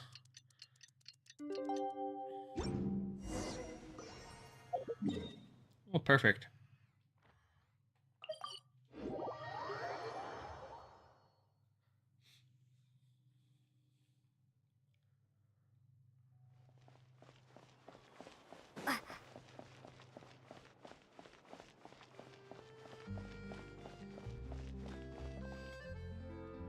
I'm very sorry, Charlotte, but my sister and I are quite busy today. I'm afraid we'll have to decline this interview. Oh, please, Linny, I'll only take a moment of your time, if you would be so kind. Huh? What's happening here? I spent all night writing my piece about the Phantom Weasel, and it was going to go to print this morning. But just as dawn broke, I suddenly received news that Caesar's fiancée, Gemma, had contacted the guards and confessed to having been the real Phantom Weasel all along. That was quick. Hmm? Too late, bro. That was quick, you say? It sounds like I've got some catching up to do. Please, fill me in. That's nothing you need to know. Don't worry about it.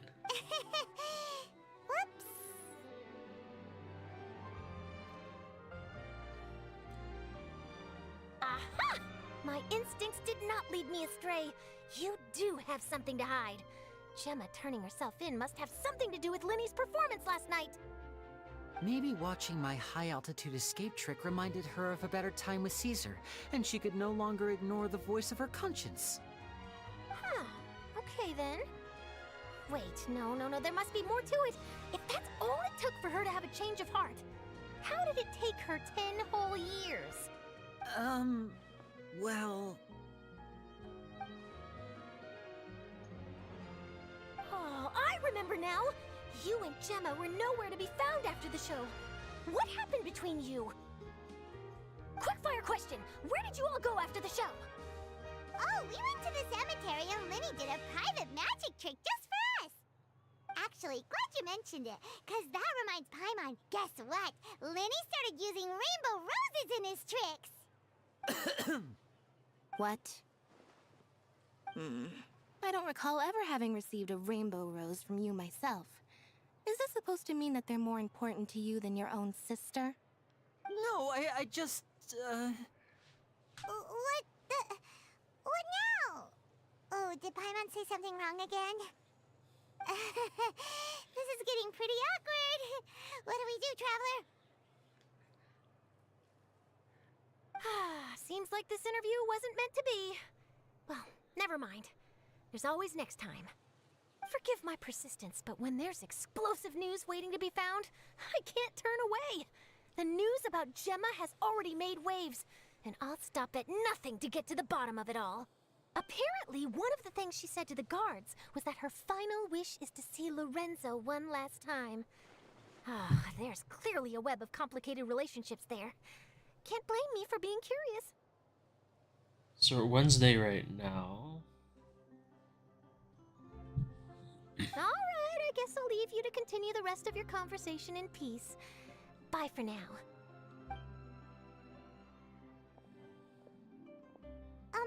Lynette? Paimon didn't mean to... Don't worry, I wasn't angry. I was just trying to distract her. Oh, really? Oh, thank goodness. You scared Paimon there. Phew.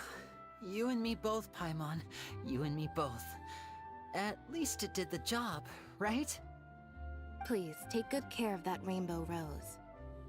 I'd be really upset if you lost it.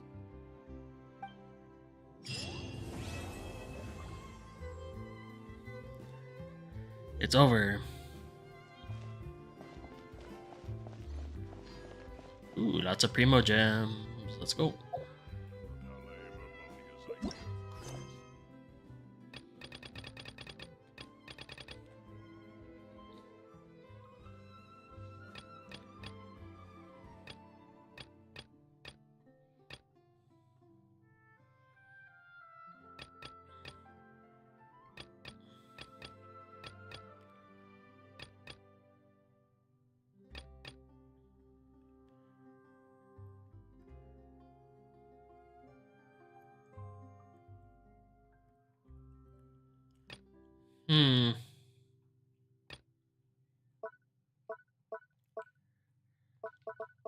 It should be fine.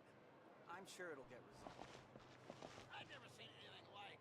I simply could not believe it.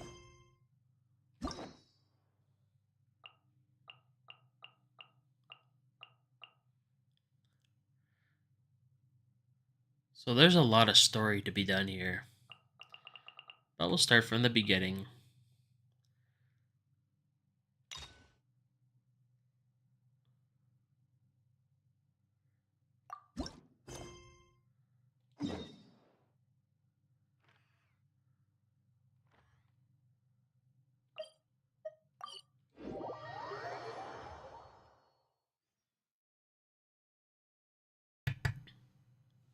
Man, this is going to be interesting to see.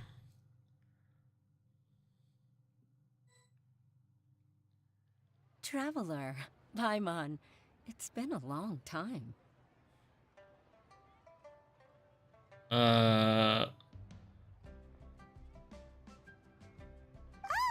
hey, Hoishin. Long time no see. Fancy meeting you here. How's work these days? Thanks to the help of people like you and colleagues like Ganyu, Better all the time. Who's this? I am drawing a blank. Who's this lady? But I've been feeling distracted at work lately. I just feel constantly agitated. Has something happened? It's a long story. But my father, he's thinking of stepping down from the Tianshu position due to health issues. Yeah, that happens. Huh? What's wrong with Uncle Tian?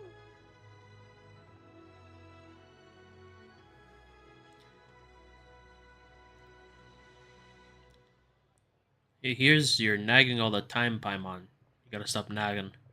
Nothing specifically. He's not unwell. He says he's just increasingly low on energy these days.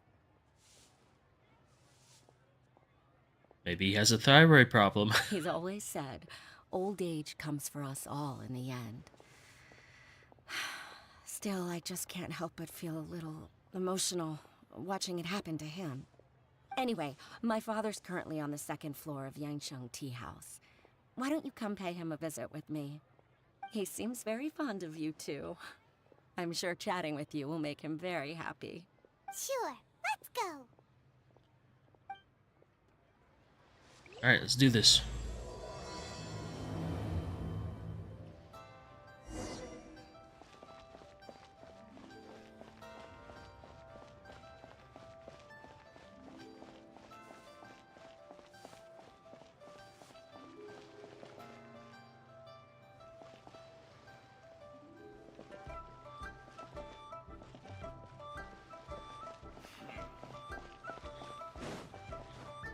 Probably upstairs.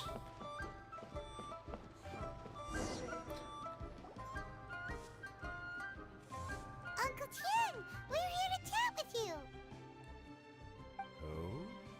Oh? What a lovely surprise. Welcome. Oishi, why don't you go downstairs and get the shopkeeper to make us a fresh pot of tea?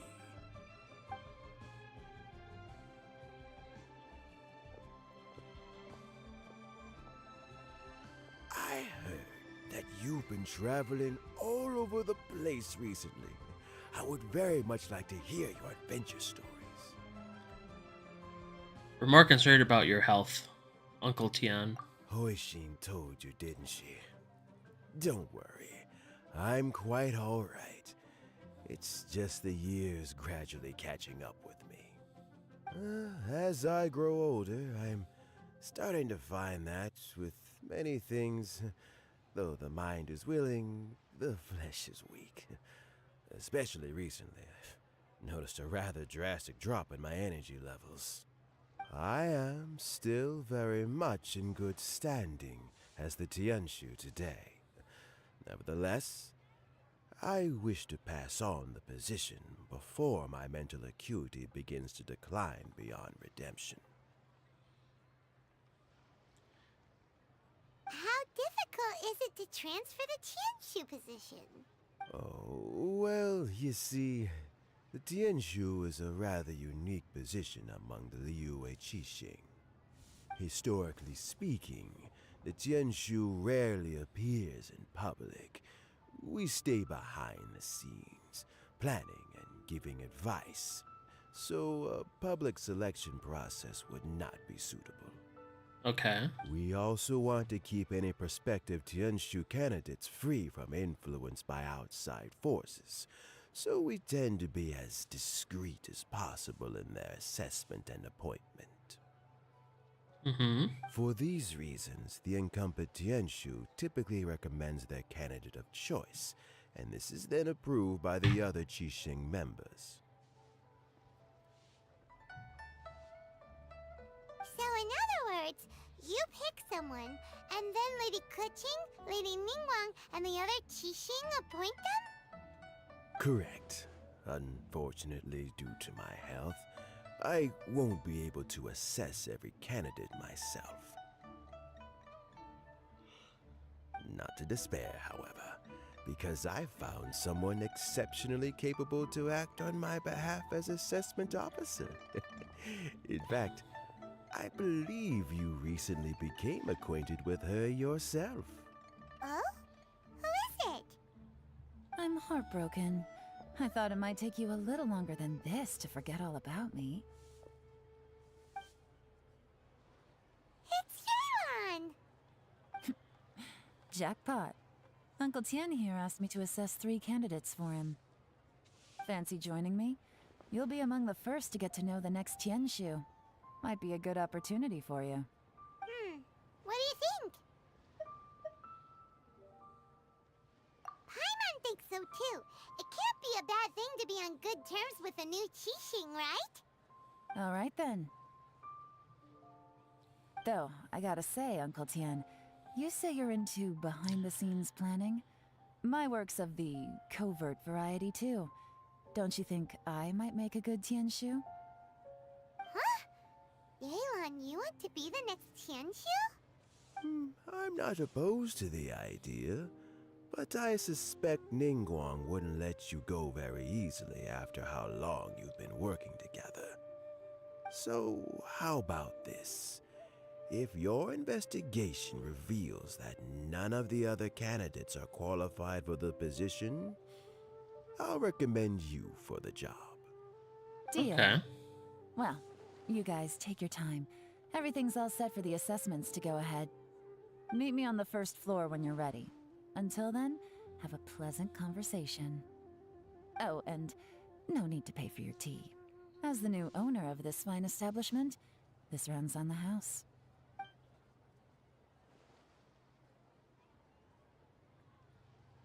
You're all set?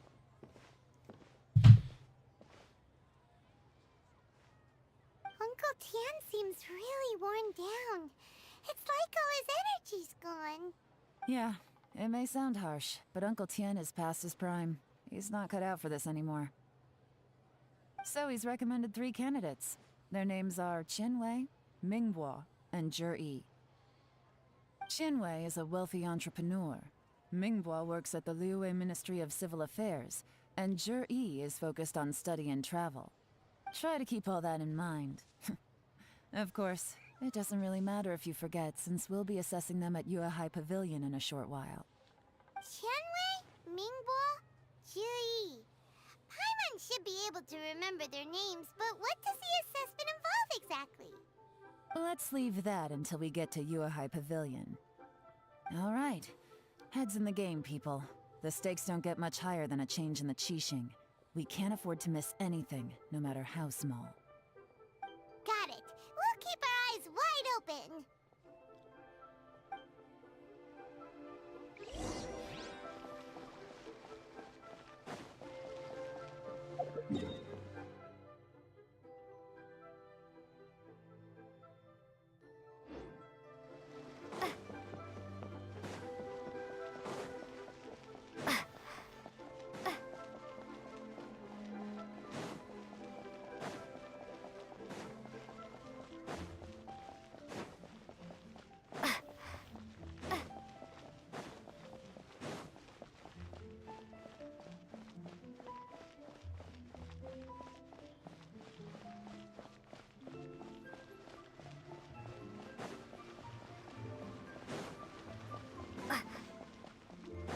So they're getting some trials.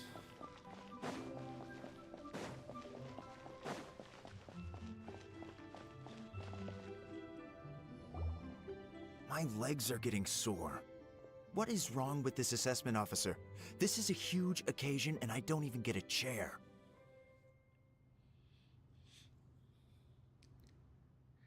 I've dealt with all kinds of people in my time, but never have I been made to stand while I'm waiting for an appointment. Oh, I mean, I think it's fine. That's called being complacent. If you're happy to just accept the way things are, you'll never be able to change anything in the future. Oh, come on. That's just... Now you're just being unreasonable. All right, you two. Let's not get into a big argument over this. It's not worth it. Qianwei, that was a bit uncalled for. And Mingbo, cut him some slack. We've all been standing around for a while. It's natural to be getting irritable. Look, how about this? There's no rule saying we're obliged to stand up while we wait, so why don't we borrow some chairs from the guild nearby? Fine. Ugh, they're not the best quality chairs, to be sure. But under the circumstances, it would be better than nothing. You know it. It looks like all 3 candidates have arrived. We'll meet them formally soon. Before that, let me run you through the assessment process. Alright, shoot. I've split it into 2 stages. Current affairs and planning, and face-to-face interview. In the first stage, candidates are required to submit a manifesto for Liyue's development. In the second stage, we will ask them some questions in person. Writing a manifesto takes time, so I informed them of this requirement in advance. These are the reports they submitted. Wow, one of them is really thick. It's also worth mentioning a stipulation I gave them. Whoever is appointed as the new Tianshu will be expected to implement their plan as put forward in their manifesto. Failing the occurrence of some cataclysmic event, they will not be permitted to change their plan. Therefore, these 3 piles of documents in front of us represent where each candidate stands on key policy issues. There's still some time. Have a skim through, get a first impression of what each person's proposing. I'll be waiting off to the side. Just let me know when you're done.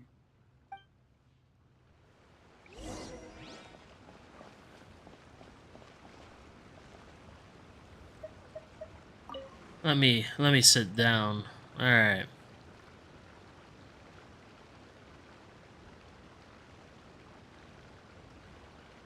Let's see.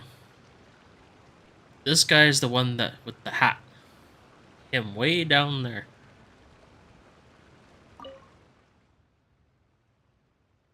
Let's see. His manifesto covers domestic affairs, foreign affairs, and checks and balances, all in great detail. The focus seems to be problem solving. It provides concise and clear solutions to various problems. It's so thick that you only have time to skim through it roughly. Oh, wow.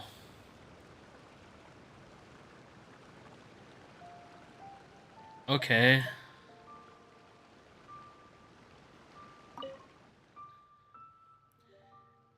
So this guy's manifesto addresses many commercial issues and provides some very penetrating analysis. His view seems to be that regulations and incentives are both indispensable.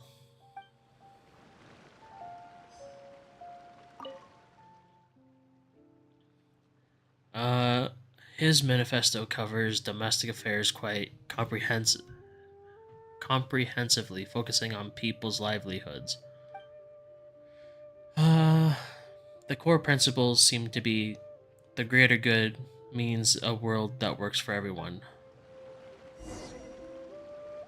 Okay, the last one I read was from Mingbo, right, or whatever. That's the big guy. Okay.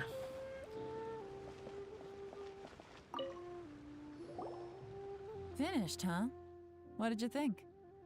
Everyone took it very seriously. Of course they did.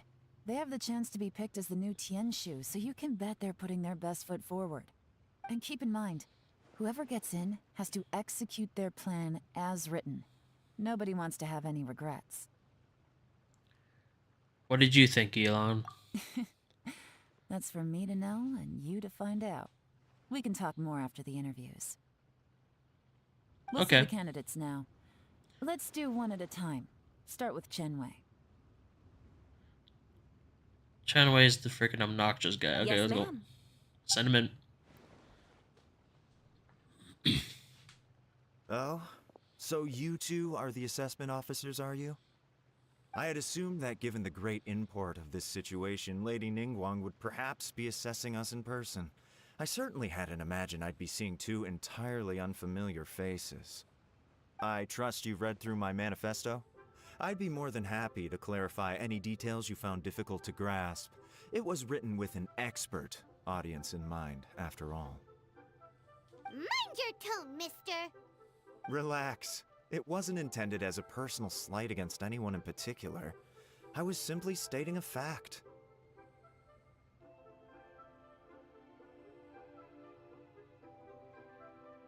Man, your communication skills. Cloud Retainer? You know this Adeptus? Oh, yes, I remember now. You must be the traveler that people are constantly talking about. With your sterling reputation, you must have a respectable level of erudition. Perhaps you will be able to understand the concepts I have put forward. Although I shouldn't get my hopes up. Oh, is it my turn? So the last guy was for commerce. This is guys for the people. The third guy just likes to solve puzzles. Yes. Please introduce yourself. I'm, Mingbo. I work in the Ministry of Civil Affairs. I've worked there for, 9 years, 5 months, and 3 days. In that time, I've handled, 2,347 cases. I have 12 active cases at the moment. They should be concluded in, 16 days? My current work is related to urban planning, and I'm also responsible for, auditing the accounts. To be more precise, there are 3 parts to the accounts, namely... Is it just Paimon, or is he not very good at public speaking? Hey, Paimon. It's fine. Some people are not like that.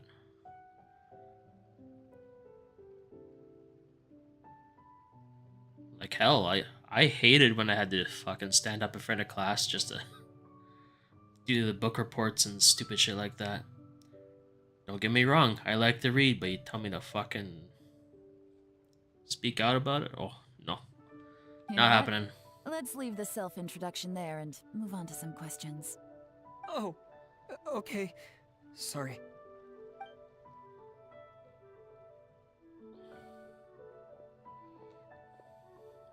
Hello. Not gonna lie, I'm feeling a little nervous. What would you like to know? You're here to assess me, so ask away and I'll answer your questions to the best of my ability.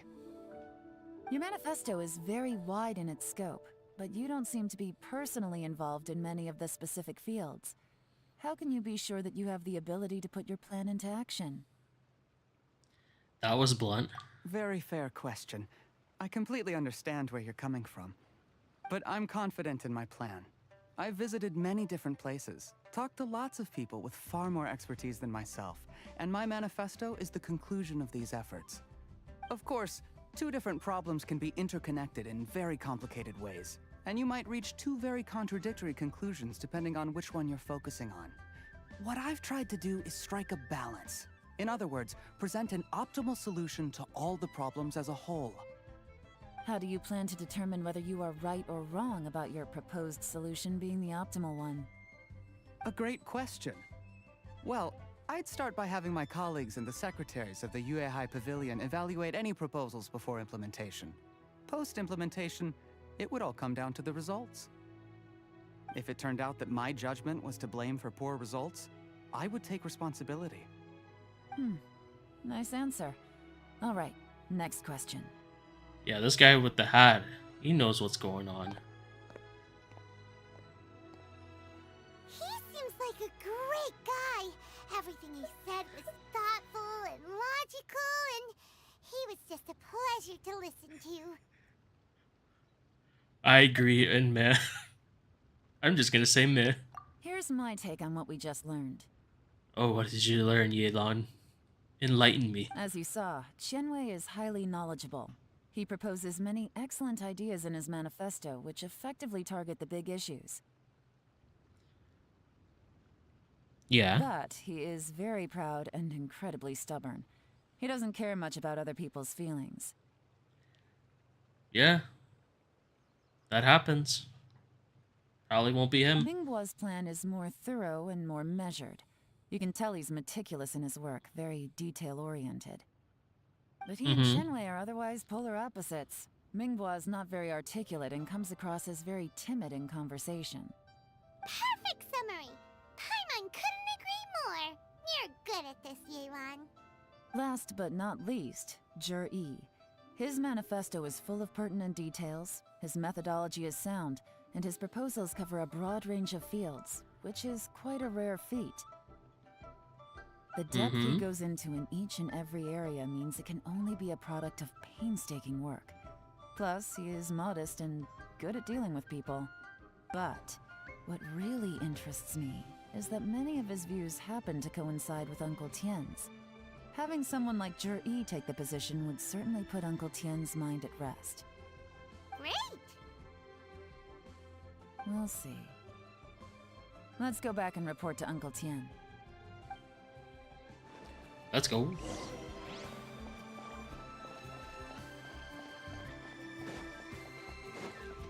Grab some goodies along the way.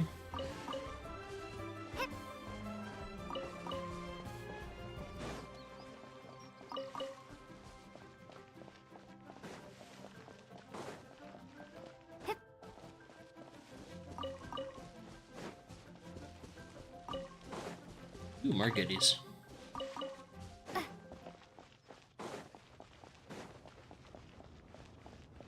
Oh, do they keep this thing around in the center all year? Oh, cool. I thought they would have put it away or something.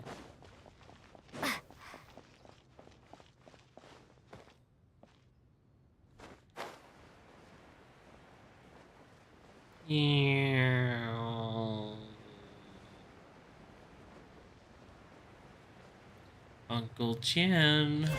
Guess who's back?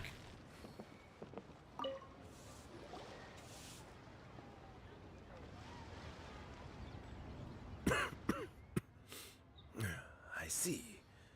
Then it's more or less as I anticipated. All right, then let me ask this.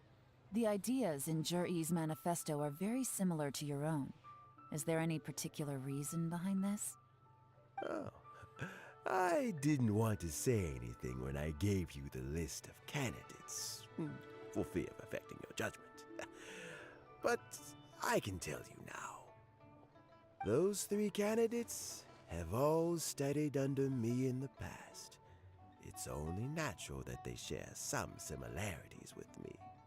But Xin Wei went on to focus on his business, and Ming Bo has always been occupied with his work at the Ministry of Civil Affairs. Of all of them, Jur-E was with me for the longest duration. Whoa! So how did you get to know them all, Uncle Tien? Chen Wei was referred to me by an old friend. Ming Bo came to my attention in the course of my work. As for Jur-E, that was pure happenstance. Okay. We first met while fishing. Gradually, as we got to know each other, we started discussing all sorts of topics. Jur-E came from a poor family, and his parents died when he was very young. But he was a gifted student and a fast learner. He reminded me of a younger version of myself. So I started out giving him a few words of advice when we were out fishing and noticed how quickly he got on. Sounds like he's family to you. Quite. And now, all of a sudden, he's grown into a mature young man. It's a joy to see, but it also gets one thinking. The young are growing up, and I am growing old. How time flies. No one can escape the cycle of life. I don't know, Uncle Tien. You still seem in pretty good shape to me. You might have another few years of work left in you, don't you think? Oh, you. There's really no need to console me. Having less energy than I used to isn't such a bad thing. It just means I finally have a good reason to retire and spend my days doing what old men like me should be doing. Going fishing whenever I feel like it. Sounds like you sure love fishing, Uncle Tien. Ooh, there's nothing quite like fishing to pass the time. Ooh, and freshly caught fish, They make the most beautiful fish soup with barely any preparation required. Fresh fish soup. Mmm, sounds tasty. Doesn't it? Also, some time ago, Jury purchased a very special recipe from an old fisherman. When we've been fishing recently, Jury always brings some extra ingredients he prepared in advance. The addition of these makes the soup taste even more wonderful. I'm starting to catch on something, but we'll see what happens. I think I know what's going on. That flavor makes for a fond memory. But at my age, who knows how many more chances I have left to taste it again. Oh, can Paimon come next time too? Paimon really wants to try it. Let's get back to the matter at hand. Uncle Tien, we've reported back. Do you have a verdict? Mm-hmm. I appointed you as the assessment officer, and I trust your judgment. Had you not asked me why Jury's ideas were so similar to mine, I was not going to mention my history with any of them. This decision must be guided by what is fair and right. Please disregard all other considerations and make your final decision only after a thorough review of each candidate's talents and capabilities. Remember, you must be thorough. Understood. Come on, let's go talk somewhere else. Bye-bye, Uncle Tien. Look after yourself. So, it's gonna be Juri, right? Probably not. The manifesto was written well, and he's the best speaker. Paimon, you're getting way ahead of yourself. Way, way, way ahead of yourself. Easy. Let's not rush. There's no time limit for this assessment. Huh? So, are you gonna give them more tests or something? No, nothing like that. The assessment itself is complete. But let me give you a word of advice. Things are not always as they appear. The biggest no-no in intelligence work is to only get information from the person of interest themselves. The truth is almost always hidden beneath many layers of deception. You have to get information through many different channels. You know it. Ylan knows what's up. For example, Wenyuan, Shanghua. Yes? Lady Yelan, what are your orders? Ugh! Who are they? Where did they come from? They're special people, Paimon. You'll know in a moment. Did they scare you? These two are Wenyuan and Shanghua. They work for me. As my trusted assistants, they are always standing guard nearby. They also perform various assignments as required. Shanghua is a business expert who gets his information by trading. Wenyuan relies on word of mouth. And there's also Upei, who's not here right now. That meathead must have been out there on sea surveillance for some time now. Is he all right? I seem to remember that he can't swim. Nothing can take that guy down. Certainly not a little wind and waves. Shanghua, visit all the commerce guilds and look into Qianwei's background. Wenyuan, go to the Ministry of Civil Affairs and look through Mingbo's work files. Yes, ma'am. So what about Juri? Juri, well, obviously as the most promising candidate, we will be investigating him ourselves. Let's go to the docks first. Lots of people passing through there. You can find out all kinds of things. If you're looking for information, why don't we try talking to Bulai, the owner of Wanyu Boutique? He does business at the North Wharf. Maybe he has some news for us. That's actually not a bad idea. Let's go and ask him. Would you look at that? Paimon rubbed her brain cells together, sold two of them, and she got it to work. Emergency food is learning. Run away.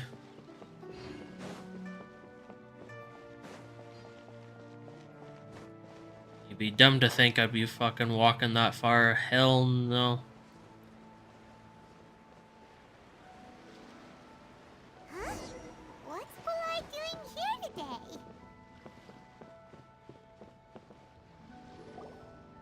Look, your asking price for this batch is just too high. I can't buy in at this price. How am I supposed to turn a profit?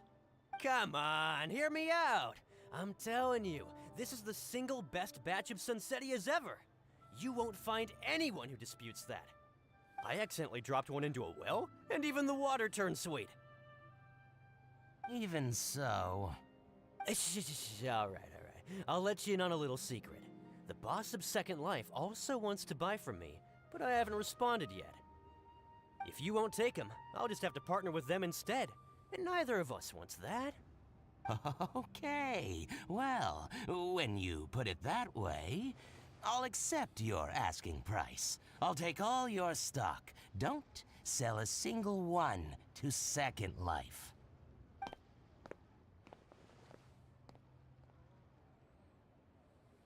Oh, what are you doing here?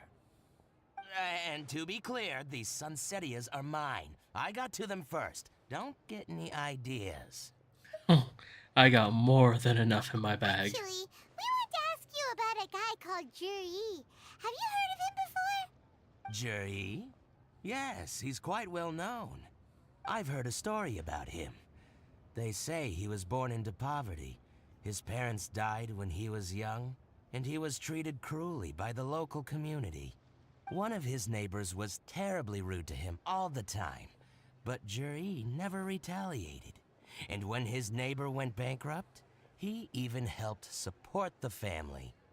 He returned cruelty with kindness, injustice with peace offerings. A gentleman of talent and character, and...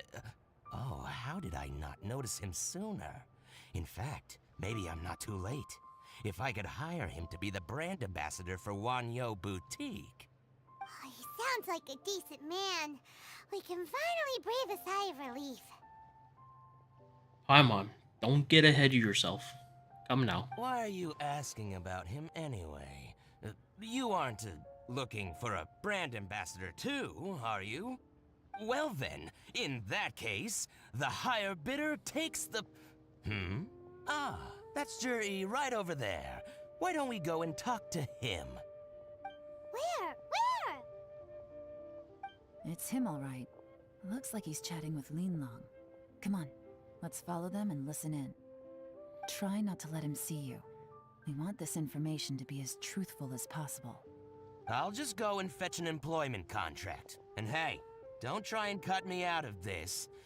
Hey! I understand. Let's walk and talk.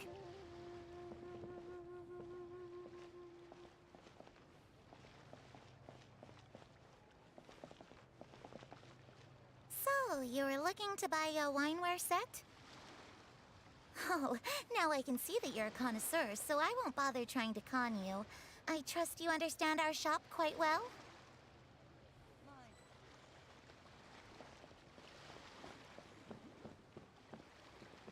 The truth is, an old friend of mine, who likes to have a drink now and then, he fancies himself as a man of culture, but doesn't care for needless extravagance.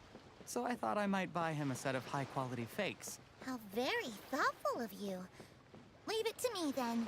Come and collect it at Shigu Antiques whenever is convenient.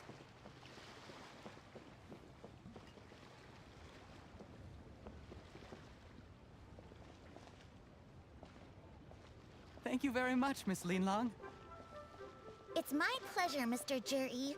These days, it's quite rare for someone of your standing to still keep up with their old friends. It's nice to see. I'll be sure to pick out a good set for you. You can count on me.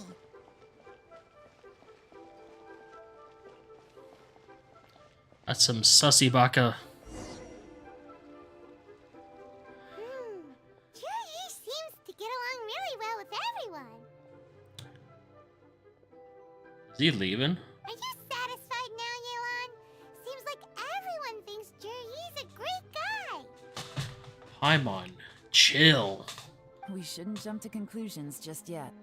Let's go check out the wharf where he usually goes fishing. Do we have to? Wait, you're not just trying to dig up some dirt on Zhi because you want to be Tianshu yourself, are you? Maybe I am. Maybe I'm not. But hey, if I do become Tianshu, I'll look out for you guys. You'll be able to try all the finest food for free.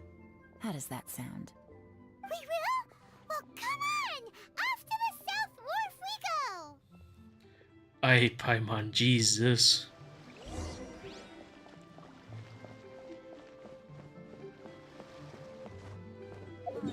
Where's this look? Oh, this is way the hell over there. I'll walk.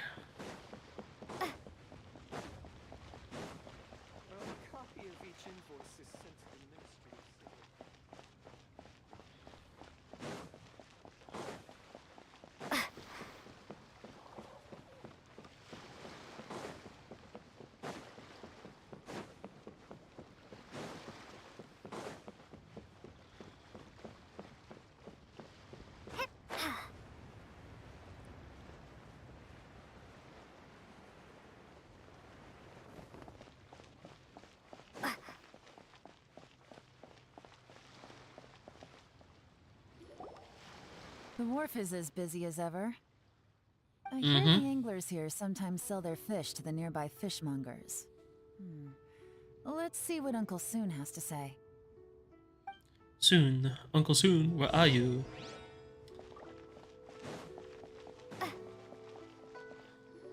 Welcome. What would you like to buy today?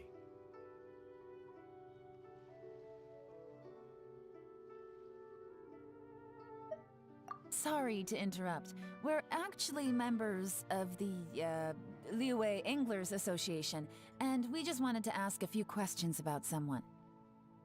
We've heard about this young man called Zhi, who's supposed to be a fantastic fisherman. Just wondering if you happen to have heard of him? Whoa! Yeon made up a whole fake identity without batting an eyelid! Yeah, Paimon. That's how it's done. Ah, yes, Zhi. He's been making quite a name for himself recently. I've got some friends who travel all over the place, and they tell me everywhere they go they meet someone who's heard of him. Apparently, he had a rather tough time growing up. Had to work several jobs alongside his studies to make ends meet. How does that saying go? What doesn't kill you makes you stronger. Well, if there's anything to that logic, he's sure to be phenomenally successful one day. Yeah, we think so too. But I'm afraid your Anglers Association might be in for a disappointment. Oh? Why's that? He's good at a lot of things, but fishing isn't one of them. He fishes at the wharf and sells what he catches to me on occasion.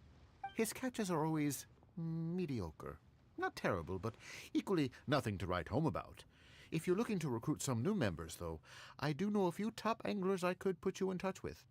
That sounds fantastic. I've got a couple of other things to attend to right now, though, so why don't I come back some other time and we can chat over a drink? Sure thing. See you. Everywhere they go, they meet someone who's heard of him. Come on, let's keep asking around. That sounds sus. I saw something shining over here. Oh, it's just the freaking cooking pot. Alright. Here to buy some fish? It's 300 for one or 3 for 1,000. You better hurry. When they're gone, they're gone. Hello, we're from the Society for Fish Price Research. We'd just like to ask a few questions. Wow, she switched identity again! Society for Fish Price Research? I haven't done anything illegal. Stay out of my business. Please, don't worry. We're just here to conduct a simple survey.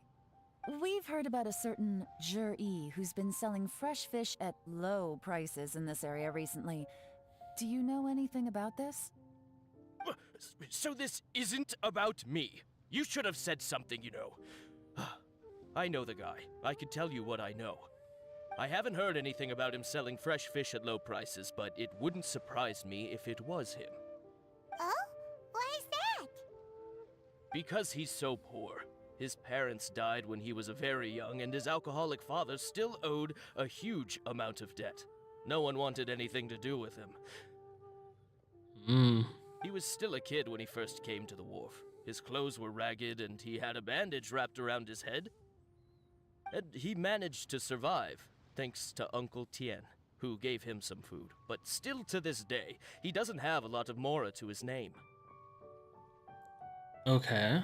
I mean, he can afford to eat and everything, but you'll often see him haggling with others over just a few mora. So, I wouldn't be surprised to find out he's been selling a few fish.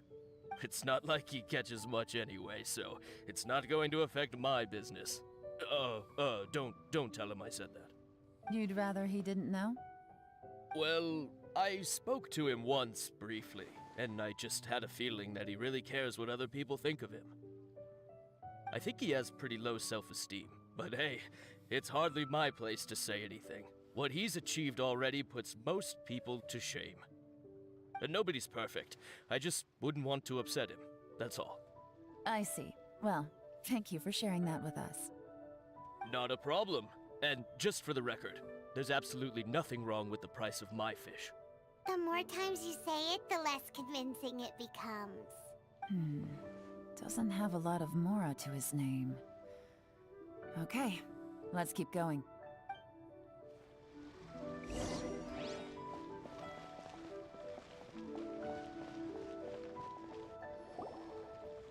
Hey, it's you guys! Wait, what's the phrase? Oh yeah, honored to meet you. What brings you to me? The truth is, we are but newcomers to this territory. We heard tell of a great martial artist, Master Dugu, who knows everything there is to know. Hence, we sought you out to ask for your guidance. Really? People said I know everything there is to know? But of course. We also heard that Master Dugu is a kind and virtuous swordsman who never turns away anyone who comes with questions. Great! So what do you wish to know? Nothing happens on this street that I don't know about. Now she's lying to a kid. But it seems to have made his day. So, Come now. Master Dugu, have you heard of one by the name of Jur-E? Sure have. You mean that guy that all the grown-ups are talking about these days? I've heard many tales of Juri. For example, I can't remember. Probably because it's nothing that important. I prefer stories about sword-fighting heroes. Oh, I can completely understand that. Then let me ask you this. Do you remember roughly when the grown-ups started talking about Jur-E? Oh yeah, I know that. It was about 2 or 3 months ago. Before that, people always used to talk about Juri in a kind of nasty tone of voice. But 2 or 3 months ago, suddenly everyone started to like him. Sometimes he gives me candies, so I'm glad that people are starting to like him now. Just as I thought. Huh? What do you mean? I mean, just as I thought, Master Dugu is indeed as kind and virtuous as the legends claim. I'm not that great. Oh yeah, one other thing. These days, there's a lot of people I've never seen before talking about Juri stories in the street. They seem like nice people. Oh, definitely. Great! So next time I see them, I'll say hi. And I guess I can share some of my candies with them too. Certainly. You can also tell my friend in Genshin Tea House about what they're up to. I'm sure my friend would also like to say hi to them. Thank you, ma'am. You're welcome. Well then, fare thee well, Master Dugu. Until we meet again. Any of that sound strange to you? I'm completely lost right now. Oh, yeah, I heard it. Strange? What was strange about it? Come, Paimon. It's obvious. There is a problem with the situation at hand. Juri seems to have a great reputation. Uncle Soon and Uncle Gao spoke highly of him, and Dugu Shuo seems to like him too. True. But the issue is, where did his sudden celebrity come from? It almost seems too good to be true. Sudden? Too good to be true? What do you mean? So he returns cruelty with kindness, and had to work to support his studies. These are the kinds of things that make someone well known in their hometown. But Uncle soon said even his friends who travel far and wide hear about him wherever they go. That's a little over the top, if you ask me. Do you remember what Dugu Shuo said about Jur-E's stories? Clearly they left him with a good impression of the guy. But beyond that, he wasn't interested in the details. That's the reaction I would expect from any normal person. Plus, there's the fact that all this praise of Jur-E has only been happening within the last 2 or 3 months. His childhood, his studies, the thing with his neighbor. None of these are recent events. So why are these stories only going around now? That's right. Sussy baka behavior going on here today. When you put it like that, it is kinda strange. Of course, if that's all there was to it, I wouldn't look into it any further. Jur-E was born into a poor family. Paying people to get his stories out there is within the rules of the game as far as I'm concerned. The problem is, do you remember what Uncle Gao said about him? He's stayed poor his whole life. Everything he's earned he's either spent on studying, traveling, or paying off debts. I don't think he has the mora to pay for a publicity campaign.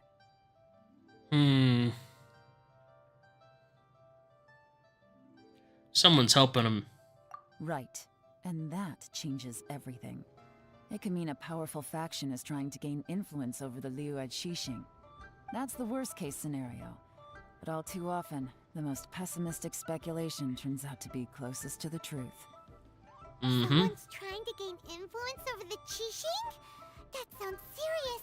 What should we do? Even if we asked Juri about it, surely there's no way he'd admit it. That's why we gotta scout out the situation. First, we need to find out who's supporting him. Don't worry, I've got a plan. Remember the current affairs and planning stage of the assessment? Since the successful candidate is duty-bound to implement their plan after taking office, their manifesto tells us their stance on key issues. Whoever is secretly helping Jur-E must be seeking to benefit from his actions after his appointment. So, we should be able to find some hints in Jur-E's manifesto on who we're dealing with. Come on, let's get back to Yenshang Tea House. Look at that. Easy as that.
Yeah, I'm taking a wait.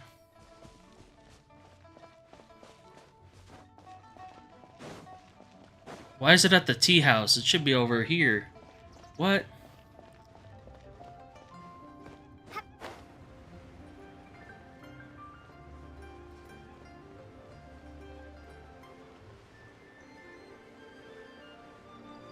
Why is it here?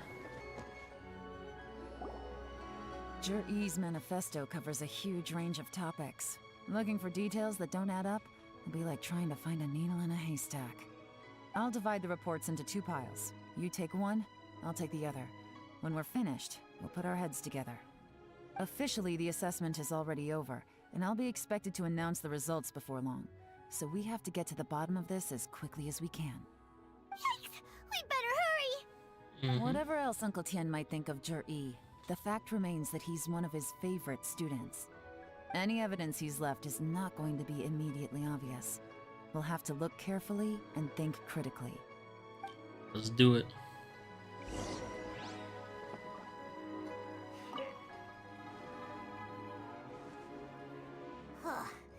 Even though Yelan took half, this is still a lot to get through. Well, we gotta start somewhere.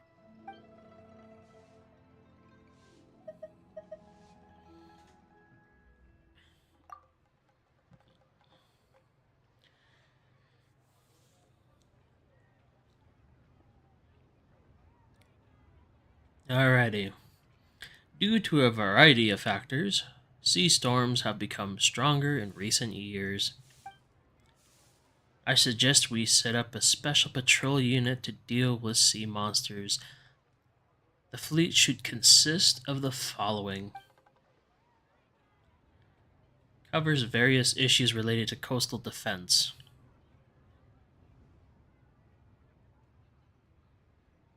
Okay. Much of Leeway's folklore suggests that Rex Lapis has left a great deal of wealth in the mountains of Leeway. Oh, this is sounding very sus now. However, due to obstacles hindering the excavation operations at the chasm, many projects have been called off.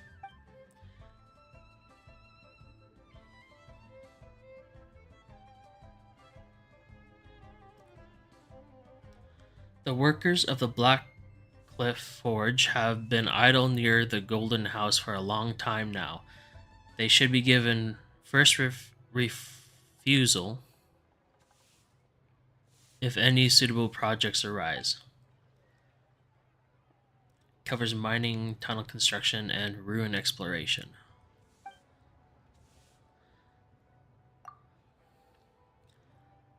The treacherous terrain around the stone forest and the peak mean that the area has weakened transport links.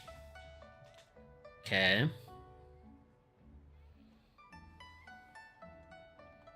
The sheer mountain peaks are connected only by rope bridges. They are dangerous to walk on and wholly unsuited to the transportation of goods. Hold on. These areas are rich in medicinal herbs and ore deposits. Building a road network around the mountains would be beneficial for everyone. Covers plans to build roads and bridges. Stop reading. This reading is giving Paimon a headache. Just go to sleep near that teapot for now. I mean the plant over there, Paimon. Just rest. Let's take a break. That sounds kind of sus. Looks like I'm the first one back, as usual. Oh, hey! It's one of Yelan's little helpers, Shenhua! If you're back, that means you finished investigating Tianwei, right? You betcha. I visited all the commerce guilds and gathered a wealth of information. Every time they asked me to leave, but I always had another trick up my sleeve. Don't drag this out. Just tell us your findings. Yes, Lady Yelan. To summarize my findings, most people who've had interactions with Tianwei will start out complaining about how proud and arrogant he is, but then go on to give a generally positive appraisal of him. Sounds about right. The young master of the Feiyun Commerce Guild said that Tianwei appears arrogant, but he's very scrupulous in the way he works. Once he signs a contract with somebody, he treats them fairly regardless of their background. Who'd have thought? Is it possible that his reputation is fake? Is there any way you can check the accounts of the businesses under his name? In theory, that should be very difficult. But here's the thing. I asked around and found out that almost all of Tianwei's accounts are open to the public. Where he buys from and sells to should be confidential business information, but he doesn't seem interested in protecting it at all. Wei often sees business opportunities that others don't, but once he's made enough Mora off of it, it's like he gets sick of it and releases all of his trade secrets. It's like he wants people to know that they still can't beat him, even if he shares all of his secrets. The fact that someone like that can still make Mora is pretty infuriating when you think about it. What a strange guy. It's like he's not doing business to make Mora, but instead... He's showing off. To validate his theories. No wonder his manifesto contains so many insights. It's all the result of his first-hand experimentation. I'm back! Huh? How come you're here? Why do you think? Obviously, because I possess superior skills, and am always one step ahead of the competition. Well, when you're the competition, at least.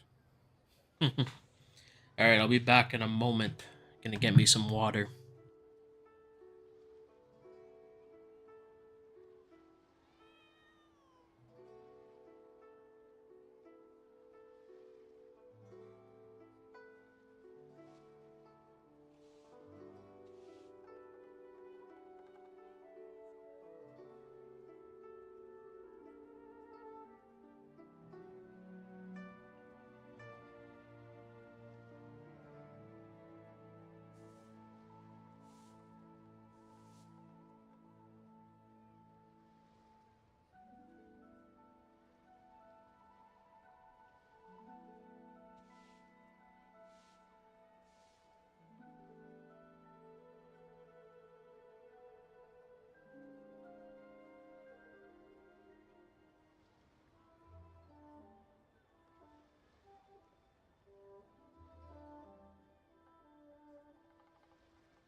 Alright.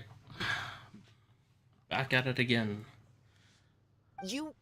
Ugh, whatever. I'm not getting into an argument with you. If I hadn't had something else to take care of on the way, I would have been back long before you. Lady Yelan, I have finished investigating Mingbois. Well, we're all ears. The Ministry of Civil Affairs says that Mingbois struggles to get his words out when he gets nervous, especially when he's chatting with strangers. But after a few days of getting to know him, you can pretty much have a normal conversation with him. On the whole, the feedback from the Ministry of Civil Affairs was very positive. He always considers the things that everyone else overlooks. In your opinion, was the Ministry of Civil Affairs' appraisal of Mingbois at all exaggerated? I don't believe so. Mingbois is someone who has slowly but surely earned the reputation he has today. According to Miss Yu, the Ministry often gets Mingbois to take a final look at projects before they're implemented. People feel much more confident in something if it has his stamp of approval. Oh, and also, there was once someone in the Ministry who was lying and cheating to try to advance their career. Mingbois gave them the scolding of a lifetime. Apparently, he can be terrifying when he loses his temper. I haven't seen it for myself, though. Whoa, that's hard to imagine. Like I said before, things are not always as they appear. Ah, so that's what you meant by that. Paimon's starting to get it now. Thank you both. You're free to go now.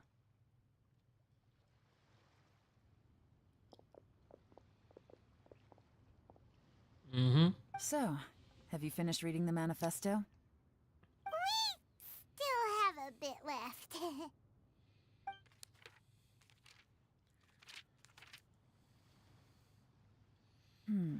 I can't see any immediate problems looking at the individual entries. The only one that strikes me as a little unusual is the Cheongshu Pool redevelopment plan. Huh? What's that? Cheongshu Pool has always been home to many secrets. Plus, Ajdaha once wrought havoc there, so there are even more secrets buried deep underground. At some point, a rumor began to go around that there is great treasure buried beneath Cheongshu Pool. You wish. A long time ago, with the approval of the Qixing, a mining team conducted an exploratory excavation there. Okay. So, did they find any treasure? None. The ruin was completely impenetrable. The only way they could have gotten through the solid rock would have been by blowing it open with a special kind of explosive. The technology wasn't mature enough at that time, so the excavation project was shut down and the treasure became a mere legend. Zhi-Yi's manifesto focuses on solving problems, and this treasure hunt seems extremely risky. It seems out of step with the rest of his plans. Still, this one fact alone doesn't tell us much. Everyone wants to get their hands on this treasure. The treasure hoarders, the Fatui, even local Liyue factions. Did you find anything? Excavation? Project? Treasure? Did we read anything similar in our half of the manifesto? Oh yeah! Zhi-Yi said the Blackcliff Forge workers should get right of first refusal if any suitable projects come up. Did he now? Well, that makes everything much clearer. So Zhi-Yi wants the Blackcliff Forge to excavate the treasure of Cheongshu Pool. Does that mean the Blackcliff Forge is Zhi-Yi's secret supporter? No, not likely. I've looked into the Blackcliff Forge before. They aren't involved with any powerful factions at present. They do possess some specialized explosives, but it would seem more trouble than it's worth to put so many resources into a risky project like this. Still, since the clues are pointing toward the Blackcliff Forge, we should see where they lead. We may well find something new. We might. Shenwei and Mingbo both turned out to be completely different than what we thought. What about Zhi-Yi? Is there another side to him too? Yeah, the dark side. Wouldn't be surprised. Oh shit, we gotta go all the way down there? Alright. It's not that far. Look it.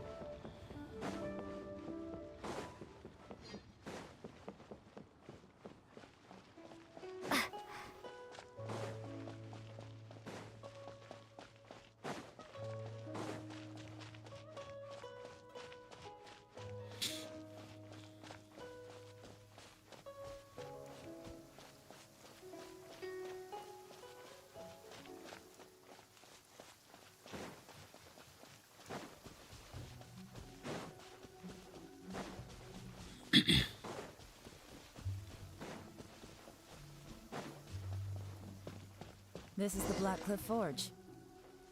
Let's look around for clues.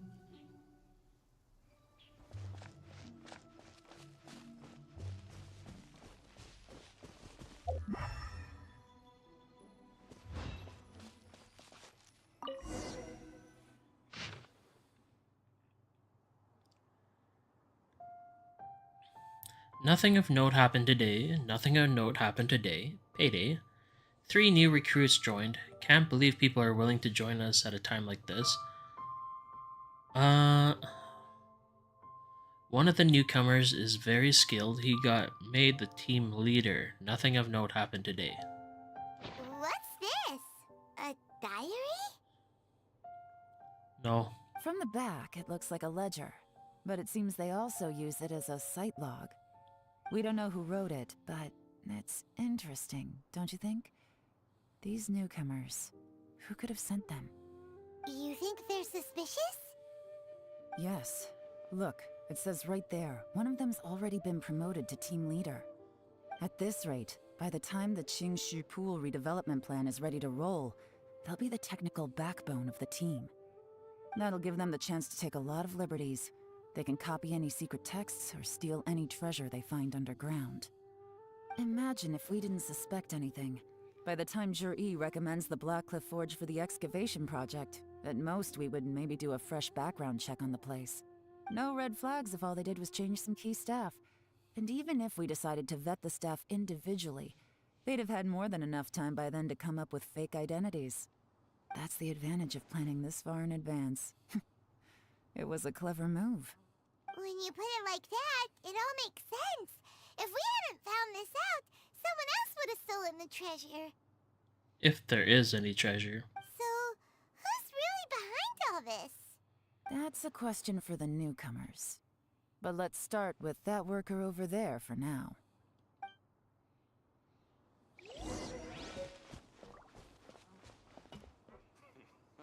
Standing guard ain't so bad. Excuse us. We want to ask you about the newcomers. You want them to teach you or something? I gotta say, these newcomers are in tip-top shape. Fast learners, too. They're picking up all the skills unbelievably fast. My only complaint is that they're always going out drinking at night. But they never let us join them. I guess they just need some time to adjust. I'm sure we'll get to know each other over time. They go out drinking. This area isn't exactly renowned for the nightlife. I'm guessing it's a long trip to the nearest tavern. You got that right. They tell me they go all the way back to Liyue Harbor to drink at Wanmin Restaurant. It rained after work today, so they actually stuck around at the site for a while. But as soon as the rain stopped, they went out drinking again right away. Hey, you're only young once, right? I say, if they can hack it, let them at it. Interesting. Let's go talk somewhere else. Looks like our hunch was on the Mora. These newcomers are very suspicious. Barry says, "Ooh, footprints. We get the track 'em." Drinking in Liyue Harbor, huh? Some cover story. I'll wager they've been going to intelligence updates. Good thing it rained today. It means they'll leave footprints. I doubt they'd give themselves away that easily, but let's follow them and try our luck. Following the footprints, the footprints, the footprints. They went that way. Hurry, we gotta catch up. No rush, Paimon. Oh, more footprints.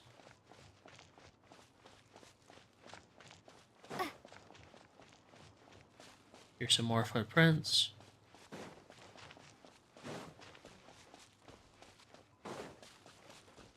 These footprints are heading towards Liyue Harbor. Maybe we were wrong about them. Paimon, not now. Just as I thought. They didn't go to Liyue Harbor. They went that way.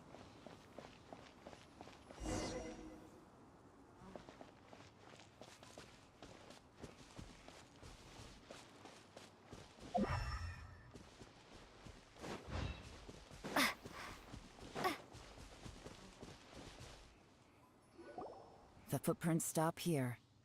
But, judging from the direction, I'm guessing their destination was that abandoned house.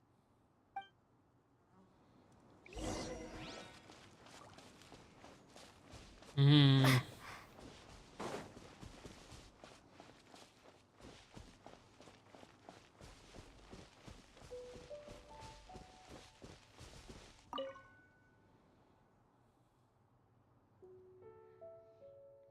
It looks like there may have been a fight here, but it's hard to say for certain. This was the work of a professional, but who? A professional.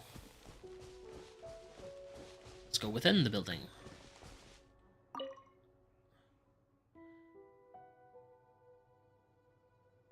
These stripes in the dirt were likely made by a bamboo mat. This means someone slept here. But the bamboo mat is nowhere to be seen now.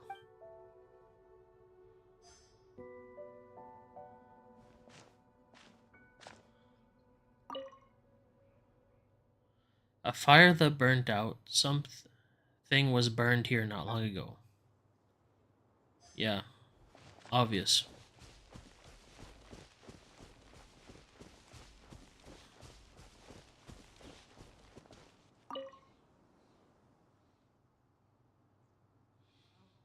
You find a fresh fruit in pit.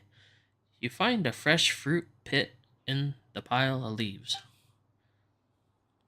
It seems like someone was here recently, but you can't find any more clues. Looks like we were too late. I think my man's still living like a hobo. This has gotta be where the newcomers rendezvous with whoever they're working for. But all the evidence has been destroyed. Look at these ashes. Someone was burning documents not long before we arrived. Could there be anything left? Maybe the wind could have blown the fire out before everything was finished burning. The odds of that are very slim. It's practically impossible. I've checked. All the paper's been burned. There's only ash left now. Why don't we wait for them back at the Black Cliff Forge? They've got to go back there sooner or later. We can't count on that. Clearly they were based here at one point, but it's mysteriously abandoned now. To me, that says that whoever's behind this has moved them somewhere else, to throw our investigation off course. Darn! Guess this is where our trail runs cold. Make no mistake, the purpose of our trip wasn't to find any solid evidence. We just need to figure out who's behind Jur-E. I smelled something peculiar the moment I came in. Those newcomers probably thought they'd be safe as long as they burned the letters. But what they failed to consider is that paper and ink from different regions produce different odors when they're burned. Oh. Elan over here is on a whole nother level. My goodness. Really? Paimon can't smell anything. Do you smell anything? I smell a very gentle fragrance. There is a certain place with a freezing cold climate where there's nothing but ice as far as the eye can see. Some wealthy people there put floral fragrance in their ink as a way of injecting a little romance into their writing. When that fragrant ink is burned, this is the exact odor that it leaves behind. Sneznaya. Exactly. The evidence will soon be blown away by the wind, so it's nothing we can arrest anyone with. But it's all I need. Now I know who we're dealing with. I can plan our next move. Lady Yelan! Oh, thank goodness I finally found you. I thought I'd never see you again. Huh? Who are you? Don't be alarmed. This is Upei. He's Wenyuan and Shanghua's colleague. I sent him to look into Jur-E's regular contacts. Since Jur-E likes fishing, Upei thought he might know some of the fishermen and sailors, so he took a boat out to sea to ask around. I left him a note at Yenshang Tea House telling him to look for me at Black Cliff Forge when he got back. If there'd been an ambush waiting for us there, it means we'd have had some backup. So, what did you find out at sea? Forgive my incompetence. I'm afraid I've come up empty-handed. I asked all the fishermen multiple times, but none of them had any interactions with Jur-E before. Then the waves got so choppy I ended up falling overboard. Fortunately, someone managed to drag me out. When I got back, I heard that you'd gone to Black Cliff Forge and might need backup, so I went straight there as fast as I could. Didn't even stop to change my clothes. Well, Uncle Tien said that Jur-E once bought a recipe from one of the fishermen. Did you hear anything about that at all? What? That's news to me. No, that's not possible. It's absolutely not possible. Lady Yelan, I'm telling you, I spoke to every single fisherman out there, and none of them mentioned anything about a recipe. This is all Sassy Bucka written all over it. Oh, hey, Nat. What you doing over there? Interesting. Then I wonder how that even more wonderful fish soup came about. Fish soup? What fish soup? Nothing. Our priority right now is to find a way to get our hands on some solid evidence. Well, any suggestions?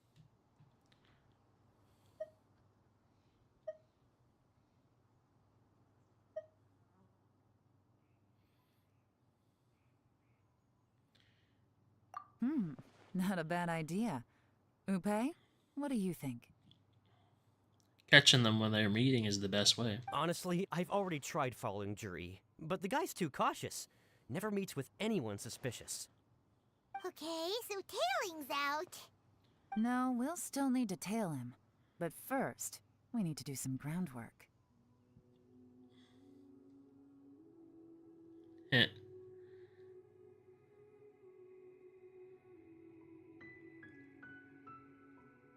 Groundwork? When you've worked in intelligence for a long time, you'll understand that no one can stay on high alert forever. Especially when he thinks he's about to win.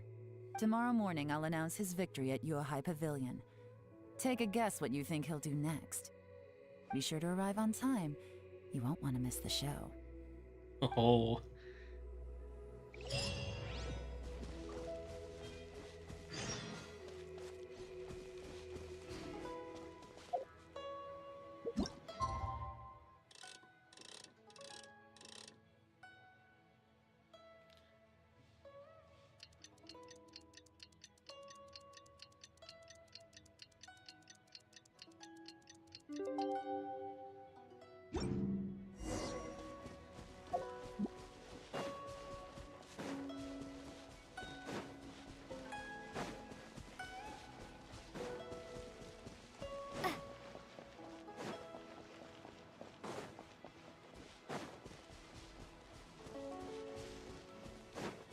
Wait, there's a pathway this way?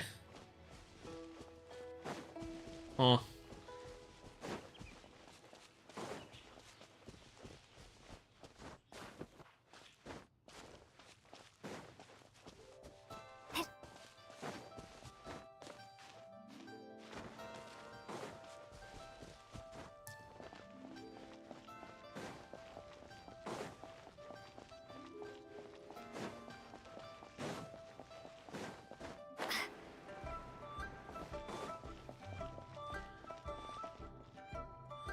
Oh, we got the two boys over here. They're ready for action. Oh, you can't even talk to them. It looks like we're all here. Well then, time for me to announce the results of the assessment process. I won't drone on about the importance of the Tianshu role. Suffice to say that Uncle Tien entrusted me with the monumentally important task of assessing the candidates. And now, it falls to me to give him a satisfactory answer. All of us here know the score. Don't beat around the bush, just get on with it. Qianwei has many pioneering ideas, but some of his plans are lacking in detail, and he easily gets into testy exchanges with other people. Mingguo is reliable, but not quite ambitious enough, and because of his personality, he struggles to win people over. In contrast, Jur-E is evenly balanced across the board, and enjoys an excellent reputation in Liyue. After much consideration, I have decided to recommend Jur-E to the Liyue Qixing. What? Oh, congratulations. Thank you. Honestly, I'm a little surprised to hear my name being announced. In my estimation, all three of us are worthy candidates for the Tianshu position. As your competitor, I've become keenly aware of your great talents. Would either of you entertain the possibility of working with me in the future and taking on some of my workload? I'll have to see. I'm in a bad mood. This is the last thing I want to be thinking about right now. I don't mind, as long as I can help. Okay, well, that's all from me. Jur-E, you'll have some preparation to do. It won't be long before you're informed of your official appointment. I hope you will work hard and make Uncle Tien proud. I will live up to the Tianshu name. On this, you have my word. I should go. I need to pack my things, and then I think a celebratory meal is in order. Would anyone like to join me? Count me out. I'm not in the mood for a celebration. Jur-E seems pretty relaxed now. This would be a good time to follow him. Hey, Traveler, tell me something. What exactly does that guy have that I don't? If you can't answer that, I'm not accepting this result. I, also wouldn't mind knowing. Oh no, if we get stuck here, we won't be able to leave. Follow him. Yes, ma'am.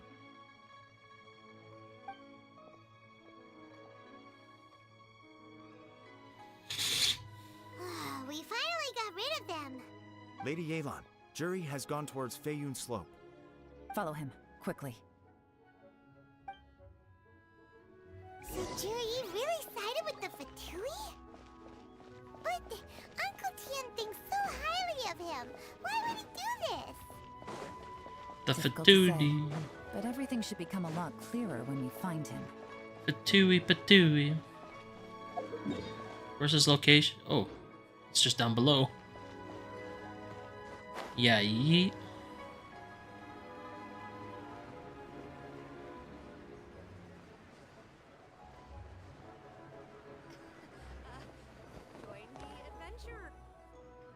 I'm sorry, Lady Yelan. We lost him. He's too good at this. We weren't able to keep following him without being seen. How the heck did he manage to shake Yelan's subordinates? I guess Jur-E didn't let his guard down. Still as vigilant as ever. No, Upe says he's much more relaxed than usual. Maybe it's just how he's wired. Perceptive enough to sense when he's being watched. How? Don't blame yourselves. Let's not forget he was trained by Uncle Tien himself. Evading detection is not an unusual skill for him to have. If I'd asked you to tail Uncle Tien, you'd have ended up at a dead end too. It's fine. So, where did you lose him? Shinue Kiosk. He only went in briefly. Upe and I were watching outside the whole time. A few moments later, a man dressed in a completely different outfit came out. Upe had a feeling that it was him, but we couldn't get close enough to check without blowing our cover. I figured that if we spooked him, it would undo what we've accomplished today so far. Another option would have been to arrest him there and then. But without any evidence, that would have been meaningless. So I stopped Upe, and I stayed here to wait for you while that meathead went to ask around in Shinue Kiosk. Good work. The fish didn't take the bait, but that's okay. As long as he's still swimming around, we'll find a way to catch him eventually.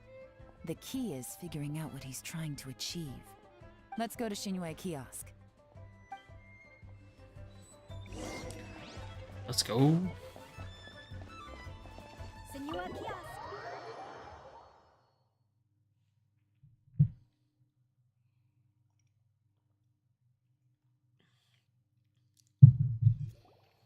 Could you explain to me how that works? A guy like him comes in, changes his whole outfit right under your nose, and you don't even ask him about it? Our customers are free to dress however they please. What grounds would I have to question him? Okay, fair enough, but didn't you think it was just a little bit strange? Well, maybe I did, but it still doesn't give me the right to stop him. Enough. Let's tone this down a little. I'll make this quick. Just one question. What did he buy while he was here? Oh, he didn't buy anything. He just picked up a bottle of liquor that he ordered ages ago. A bottle of liquor? Yes, a very strong kind. Fiery, with a rich flavor. Not something the average customer would order. This gentleman ordered it in person from us a long time ago. He was only here today to pick it up. Liquor and wineware. I see. Let's go. Where to? Shigu Antiques.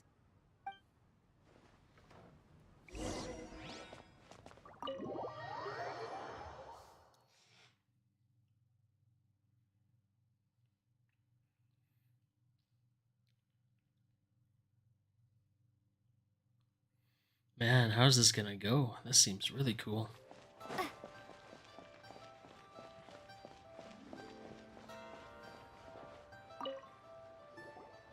Hey, Miss Linlong. Sorry to bother you. Zhi ordered a wanware set from you not long ago, right? We're friends of his. He's been telling us how impressed he is with the quality, considering how affordable it was. So we just had to come and take a look for ourselves. Sure. Which model are you looking for? We don't really know a whole lot about wineware. Let's just go with Zhi's choice. Would you be able to show us the one he bought? Zhi picked up his set not long ago.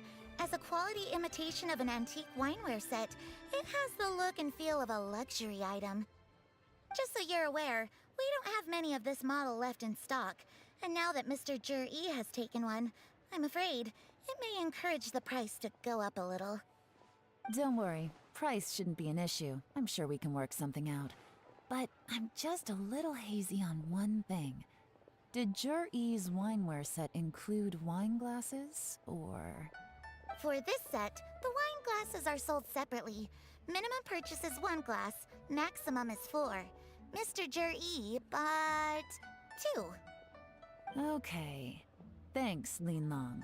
Seems there's a little more to buying wineware than I first thought. We'll have to mull it over.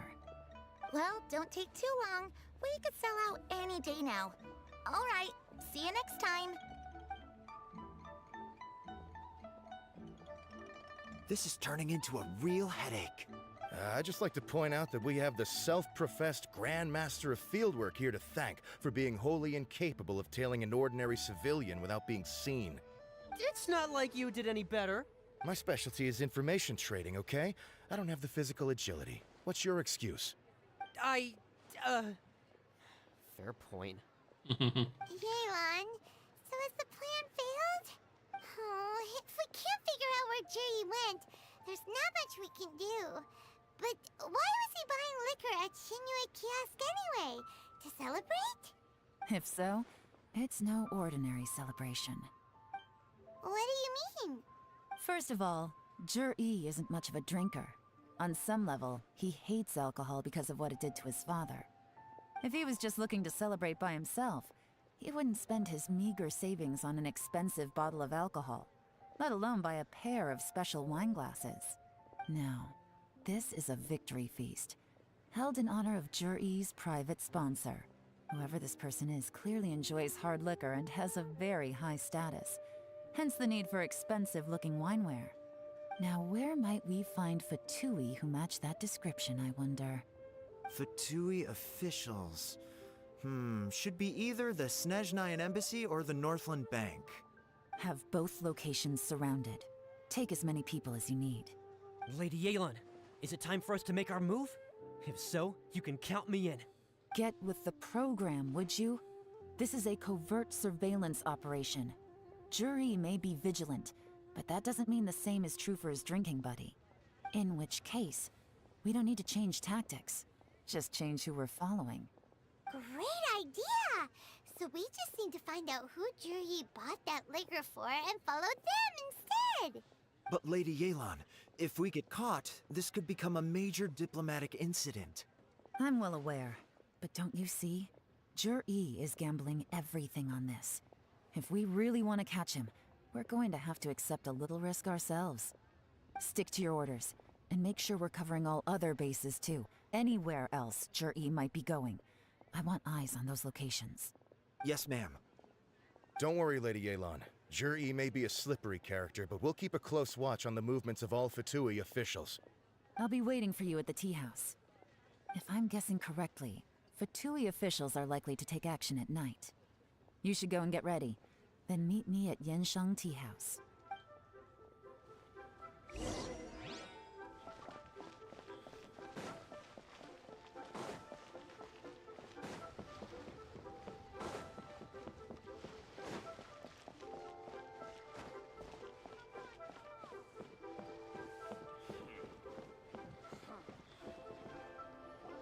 Perfect timing.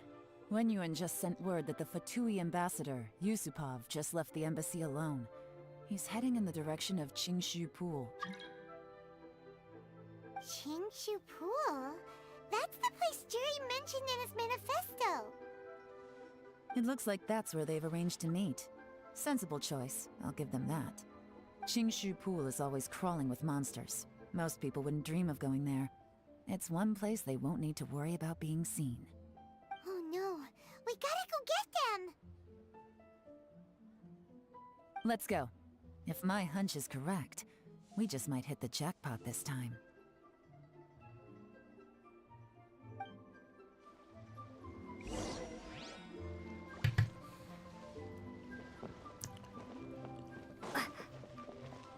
Alright, how far is this place?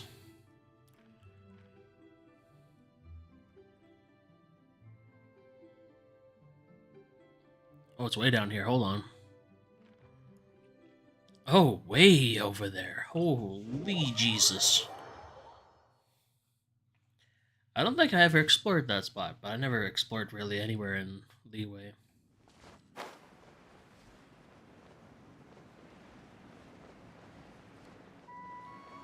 This is Qingshu Pool, full of ruins, crawling with monsters. Anyone with any sense steers well clear of this place. I've looked into the place before. There's a worker's entrance somewhere around here. Follow me.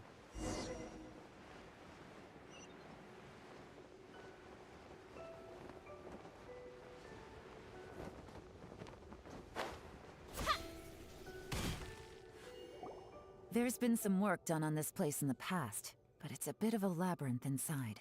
I can't guarantee we'll be safe once we're underground. The workers left an emergency access route. If we can find it, this will be a much easier journey. Still, be ready to fight at any moment. Any resistance needs to be taken out quickly and quietly. We don't want to attract too much attention. Don't worry, we're all professionals here. By the way, Yelan, where are your 3 little helpers at? They have other things to take care of first. We couldn't afford to wait for them, but they'll join us later. Okay.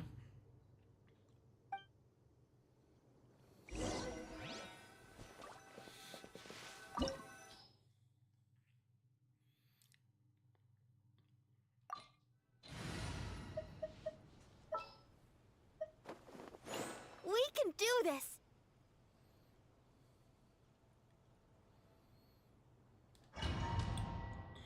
Yeah, my team weak, but they've got some strong people in it. It'll be fine.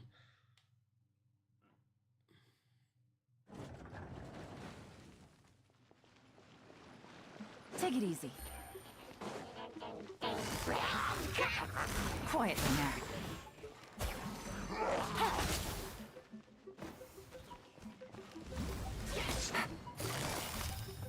Gotcha.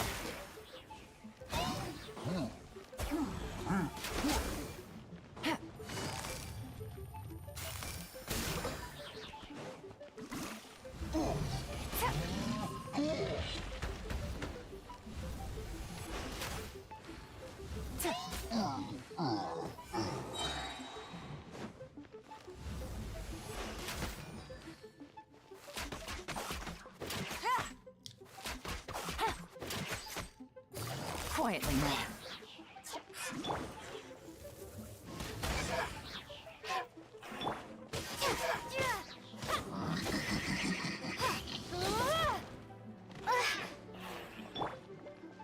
Gotcha, as I expected.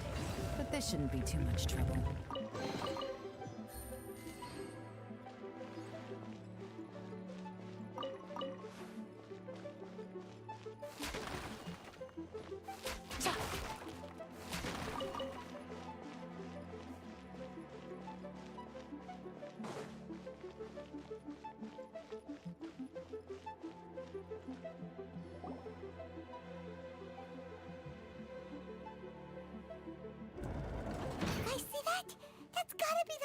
Ambassador here to meet Ji. Looks like he went through that door. Mm-hmm. That must be the emergency access route, right? Come on, let's hurry.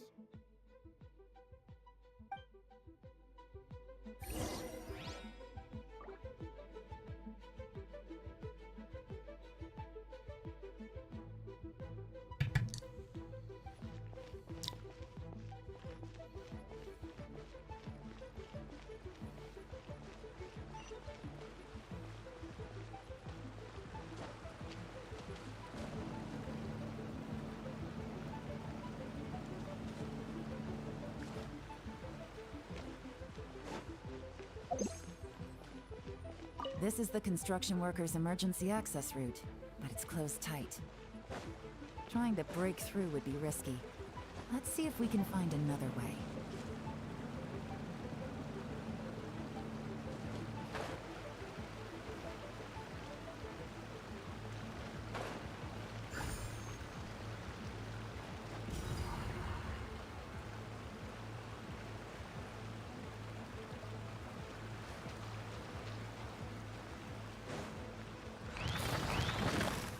Quietly now.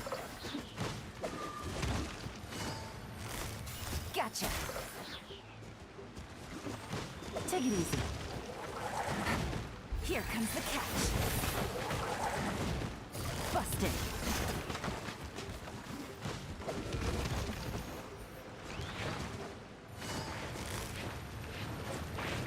Gotcha.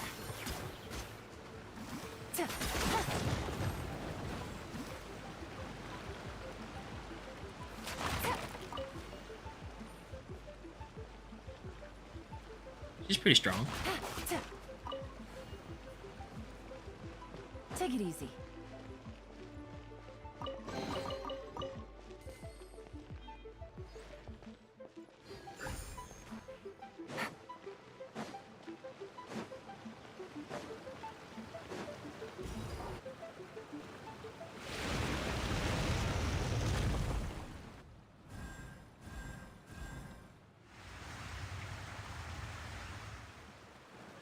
Ooh, secrets. The water's gone down.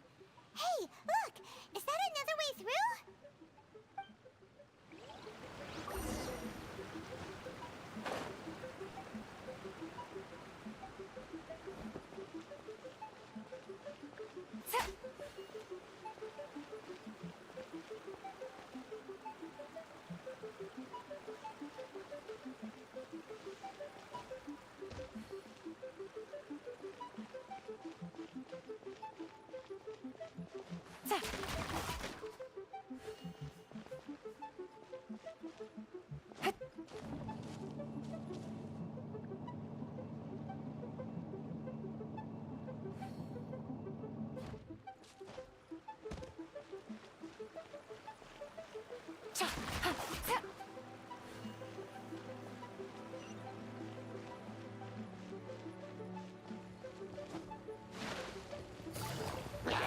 Busted.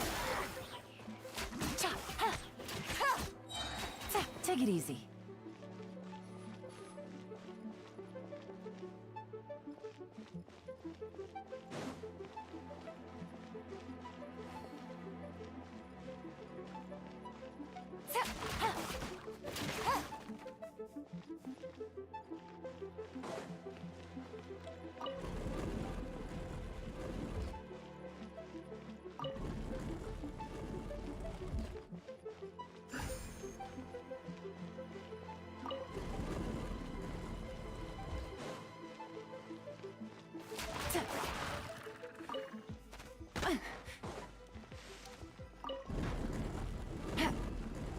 Gotcha.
Take it easy.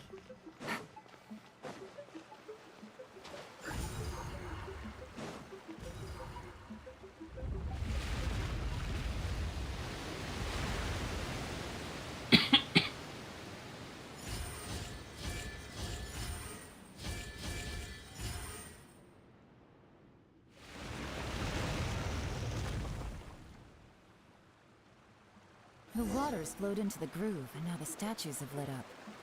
Okay, now we should be able to move the statues.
The door is open. Let's go.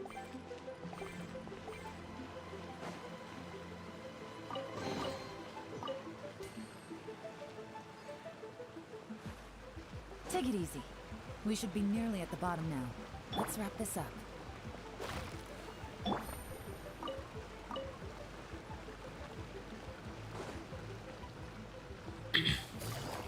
Gotcha. Things are about to get dicey.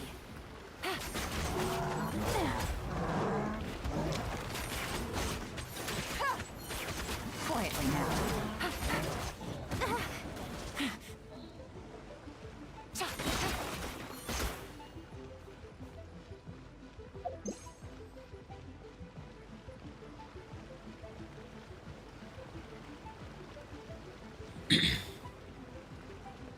Wait, was there no... Okay, there's no chest on there. Okay.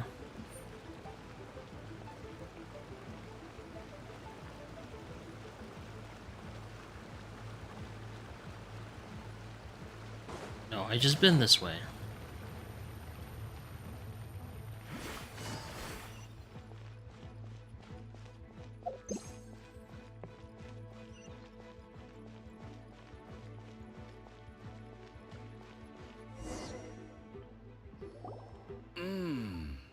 I can tell from the aroma that this is very fine liquor indeed. I'm impressed. Come on, bottoms up. After you, of course.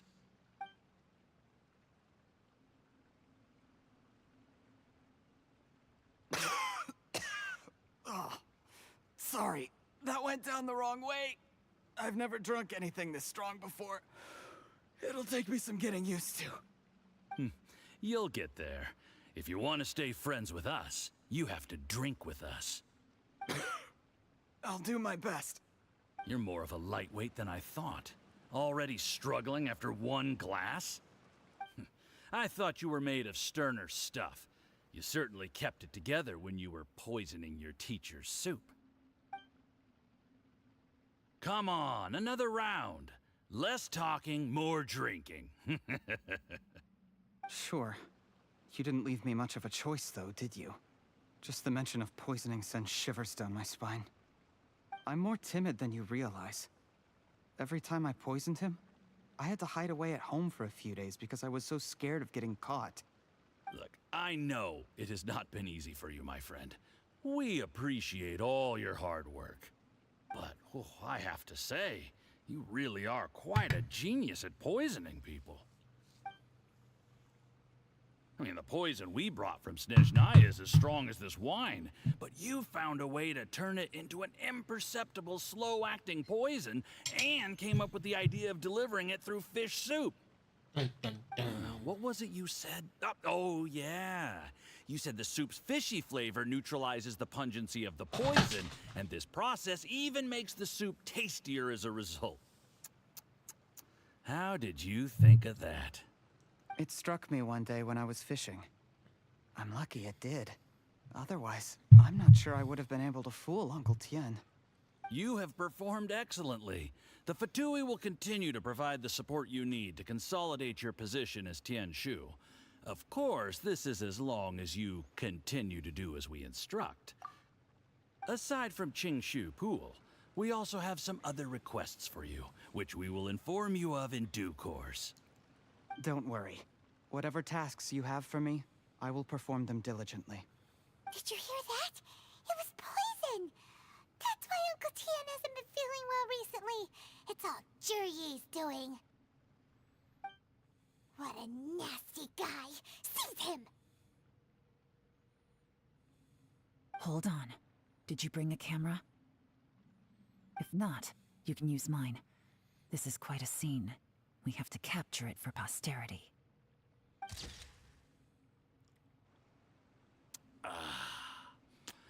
Excellent liquor. We've, seen no progress on the diplomatic front, and everyone has been eyeing up the treasure of Qingshu Pool. It's been a real headache for me. But soon, everything will be taken care of, and I can report back on a successful mission. Thank you, Juryi. I remember when I first saw you. I knew right away that you would make a good partner for us. Hey, do you still remember what I said to you? How could I forget? You said a lowly commoner like me could never be seen as a serious candidate for the Tianshu, no matter how hard I work. The only way is for you to shine bright in the Tianshu's darkest moment. I think you were absolutely right. Yes. Under normal circumstances, the gap between you and other people could only ever grow wider over time. Just look at your two competitors. Qian Wei had wealth. Ming Boa had reputation. But you had nothing. You were just another nobody. And that's why I decided to help you. You know, there's an old saying in the Fatui. Give a starving dog a bone, and it'll guard your home for the rest of its life. Yes. I cannot thank you enough for your generous support. You know, the best thing about you is that you do as you're told without complaining. Hey, keep up the good work, and I can assure you, you'll never have to worry about Mora again. Heck, when you're not in the company of the Fatui, you'll be able to throw your weight around as much as you want. How about that? Uncle Gao said that Juryi has low self-esteem. Seems he was right. He was worried that whatever advantage he might have now will diminish over time, so the Fatui persuaded him that he should act while he can. Do you have any more film in the camera? Then get ready to use it. Tonight's grand finale should be coming up any minute now. How well this goes for us depends on how Juryi plays his hand. Ooh, is there any more alcohol? Go on. Fill me up. I'm in a good mood today, and I'm gonna drink my fill. Make sure to get me home safely afterward. There's only a little left. Here, I'll fill your glass. If you like it, I can bring you some more next time. Whoa, this is the good stuff. It is great. Huh? What the?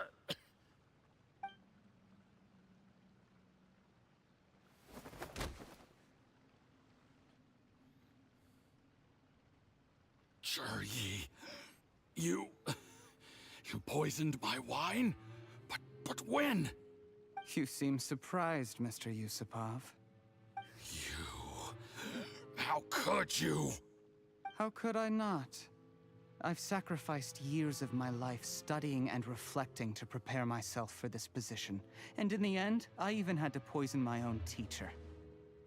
You really think I'd put myself through all that just to become your little puppet? I don't want to bow down to anyone ever again. And that includes you. You imbecile. It's the Fatui who got you to where you are. Do you understand? If I disappear with no explanation, the embassy will come after you. They'll get to the bottom of this. Mark my words. Do you see the haystack in the corner? Underneath it is a pile of explosives. And next door in the dark room are the 3 undercover agents you sent to infiltrate the Black Cliff Forge. I'm gonna stay here till I see you slip into unconsciousness. Then I'm gonna set this on fire.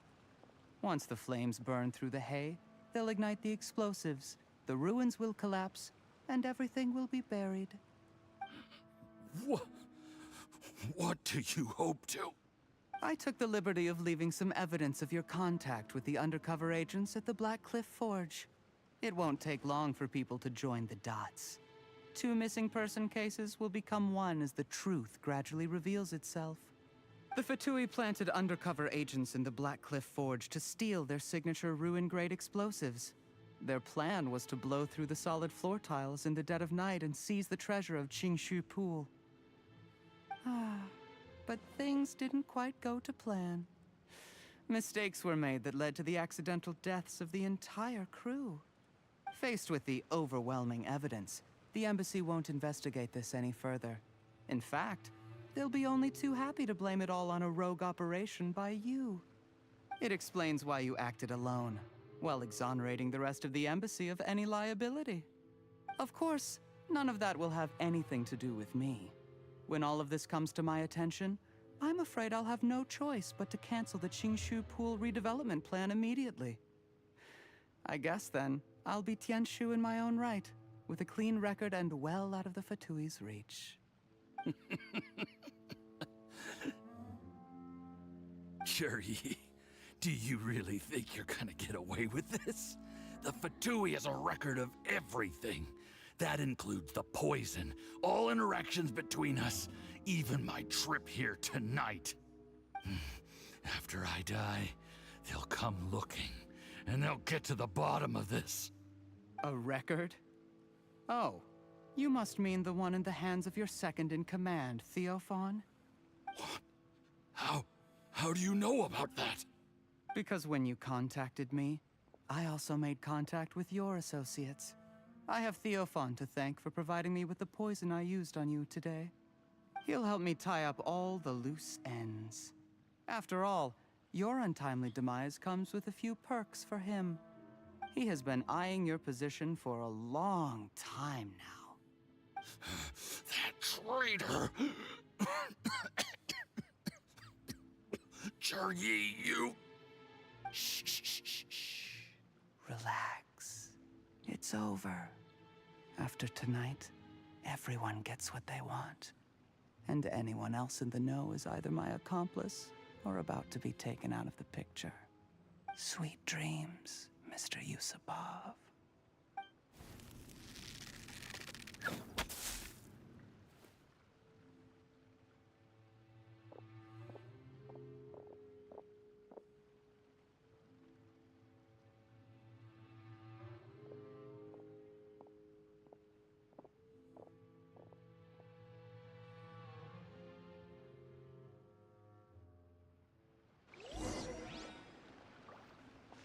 What if I want to go back? Oh, don't get to play with her anymore?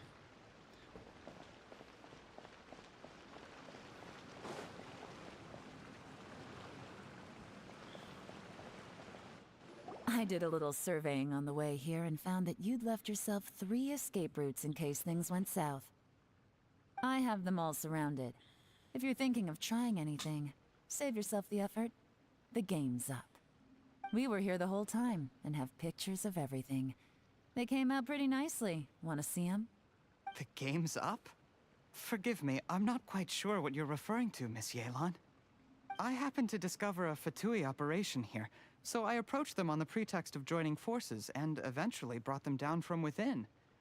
If it pleases you, Miss Yelan, I'd be only too happy to have you join me in investigating this matter.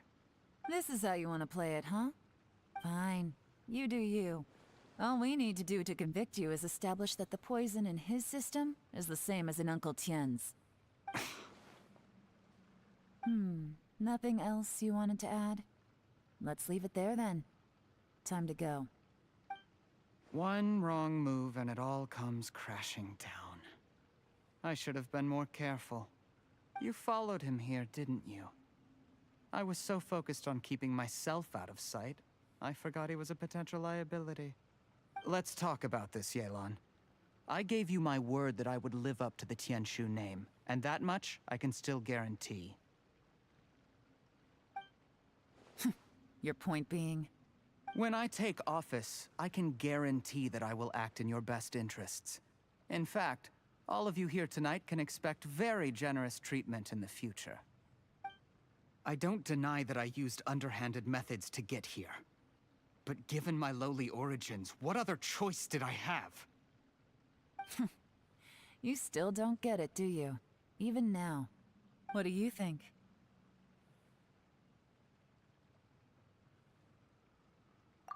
Exactly. Jur-E, clever people can always come up with a good excuse. But while you might be able to get other people to believe you, you'll never be able to deceive yourself. There's nothing wrong with wanting to win other people's respect, but when has Uncle Tien ever looked down on you? He was like a teacher and a father to you, but you chose to repay that by poisoning him. Whatever positive goal you may have started out with, you threw it away in that moment. That's enough. Of course. What makes this even crueler is that you managed to convince yourself there was no other way. Uncle Tien was always going to give you this opportunity, even if you'd done nothing at all. Out of everyone in the world, he is the one who trusts you the most. So much that he drank your fish soup without doubting you, not for 1 second. That's enough. That's enough. Life is like fishing. It cannot be rushed. Whatever you do, impatience will accomplish nothing.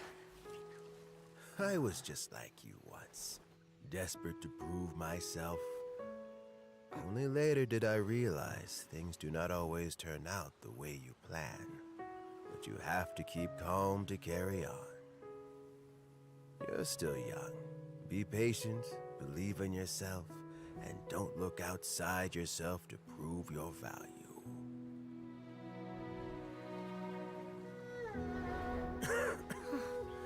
Where's Jur-E these days? It's been a long time since he last paid me a visit. Maybe he's just busy. Well, next time, if he doesn't bring a pot of piping hot fish soup, don't let him in.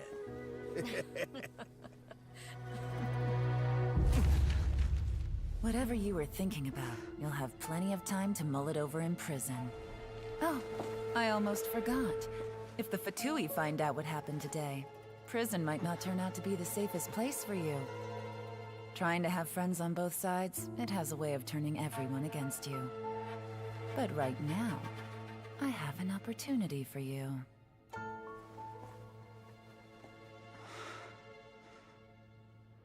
Huh?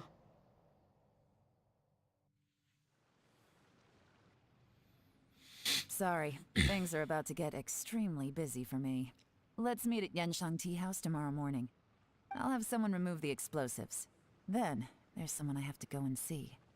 Need our help with that? No, it could be dangerous. You should leave this one to the professionals. Be careful. Don't worry. As long as they're willing to cooperate, this'll be a straightforward deal. Get some rest. See you tomorrow.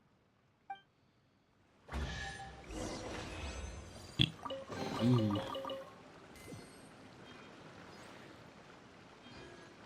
Big treasure chest. That's cool.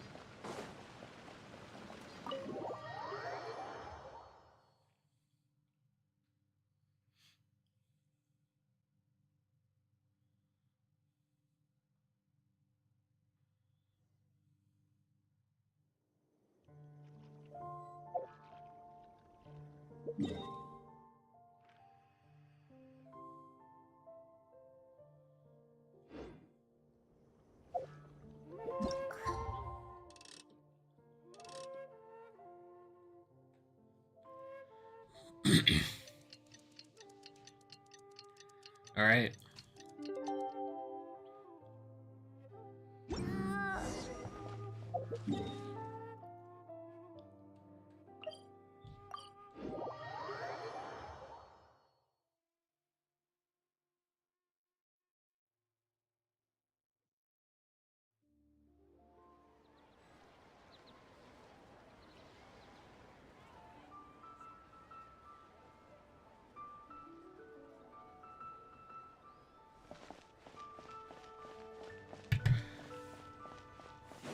All right. Let's see what happens now. There is now no poison left in his system, but recovery from the damage already done will not happen overnight. Dr. Baiju, is my father going to be... You needn't worry too much. Keep taking the prescribed medicine every day, and a full recovery will take at most 2 to 3 years. It's good we caught it in time.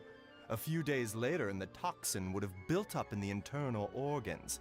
At that point, things would have been much more serious. How did they successfully secure such a seldom-seen poison? It seems the Fatui are extremely resourceful. Unfortunately for them, they were up against us. Uncle Tien will be heading off now. Remember to get plenty of rest and avoid overexerting yourself while you're recovering. Don't worry, I will. Thank you very much.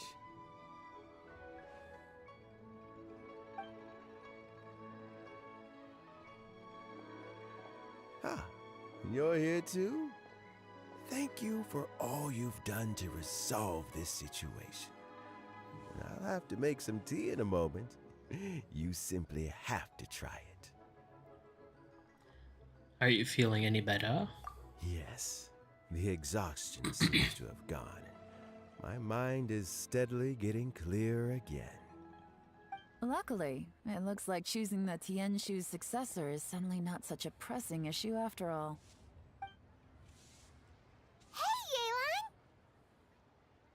My work is mostly wrapped up, so I thought I'd take a minute to check in here. The assessment process comes to an end here, Uncle Tien. In my opinion, Zhi is not suitable for the position, but Qianwei and Mingbo both have potential. You have my gratitude. People can change their loyalties easily. I've always known this. But whenever it happens, it's still a dismal experience. Is it just Paimon, or is Uncle Tien not that surprised? Don't underestimate Uncle Tien. He wouldn't have appointed me as assessment officer if he hadn't had his doubts about Zhi. Normally, the Yuehai Pavilion would be responsible for assessing the candidates. Isn't that right, Uncle Tien? Yes, to be quite honest, I wanted to trust him unreservedly. But I have to be responsible with the position of Tianshu. When I first met Zhi, I wondered if he had approached me with a hidden agenda. So I secretly investigated him. I concluded that he had no ulterior motives whatsoever. He just saw me as an ordinary fishing friend. In the end, even he changed. But when did it start? I never had any plans to recommend him directly, but I always intended to give him the chance to compete on a level playing field. Family background and fame mean everything to many people, but I don't attach great importance to them. I had no reputation to speak of when I first became Tianshu. I relied on Ganyu's assistance for all manner of things. What I really admired about Zhi was his intelligence and resilience. I have to admit, he's a smart guy, and very cautious. The intel suggests that the Fatui saw him as very low risk, but Jur-E was still extremely careful with the poisoning. He chose that specific liquor from Shinue Kiosk because the fiery flavor would mask the bitterness of the poison, and he chose to wait until the Fatui official was drunk and had his guard down before delivering it to him. He also installed a secret compartment in the wine pot he bought to hold the poison. As the amount of liquor went down, he'd shake the pot to release the poison from the compartment into the liquor. Afterwards, we also found he had an antidote on him. Had the Fatui official grown suspicious, Jur-E would have drunk the poisoned wine himself, and then found an opportunity to take the antidote shortly afterwards. But that's still really dangerous. Yes, had he drunk the poisonous wine, he still would have faced serious health consequences despite taking the antidote. He didn't hesitate to put himself in harm's way to achieve his goal. How is Jerry now? Well, I mean, he's sitting in a jail cell. Like Yanfei says, everyone who breaks the law has to pay the price. Still, he's cooperating. He didn't turn down my offer to strike a deal. I'll make sure there are plenty of guards around to keep him safe from anything the Fatui might be planning. A deal? Does this have to do with what you said to him when you arrested him? Yes, Jur-E's not the one I'm interested in. If he was as far as this went, I'd have handed the case off to my subordinates as soon as I realized. But once the Fatui became involved, things got a whole lot more interesting. I thought I might have the chance to catch a big fish. Well, did you? Almost. Unfortunately, it slipped off the hook at the last second. Uncle Tien? Yelan? What are you talking about? Paimon doesn't understand. Jur-E colluded with the Fatui to try and secure the position of Tianshu. Or, to put it the other way around, the Fatui made an attempt to interfere in the Tianshu selection process. With Yusupov in our hands and a statement from Jur-E, we could afford to continue with a diplomatic offensive. Also, we'd be able to gain control of Theophan, Yusupov's second-in-command. Then we'd have a pawn in the ranks of the Fatui. Pawns like this can be major assets. They open up all sorts of new options. So this was your real plan. Why else did you think I was investing so much time and effort into this case? So, okay, well, did your plan succeed? We got halfway. The first part went off without a hitch, and we passed all the information on to Lady Ningguang. But when we tried to make contact with Theophan, he was gone, along with all the evidence. The Fatui must be spying on us. Otherwise, they'd never been able to respond so quickly. I found out from other sources that the Harbinger Regrator got involved. The Fatui's main forces aren't concentrated here. Regrator was only treating this as a peripheral concern. It's a pity that Theophan got away, but knowing which Harbingers are still looking at Liyue is something. It gives me a starting point for my next mission. I have to ask, Yelan, do you have any desire to take over the position of Tianshu yourself? I remember you showed some interest a few days ago at Yenshang Tea House. In my estimation, you are more than competent. Oh, that. I was obviously joking. I prefer my current life. There's danger and there's excitement. Although it'd still be a behind-the-scenes role, as Tianshu, I wouldn't have the chance to get involved in anything truly clandestine or face any real danger. All right, I'm done here. Time for me to go. I'm heading off again in a few days and I still have to prepare. Where are you off to this time? As you might have guessed, it's for me to know and you to find out. But I'm sure if you keep going as you are, getting yourselves involved in other people's business all the time, you're sure to get caught up in another misadventure before too long. Maybe I'll see you the next time danger beckons. Until then, keep your wits about you. A lot of people are watching you for a lot of reasons. If you have any more questions, just ask Uncle Tien. After the recent turn of events, I'd say he owes you one, wouldn't you?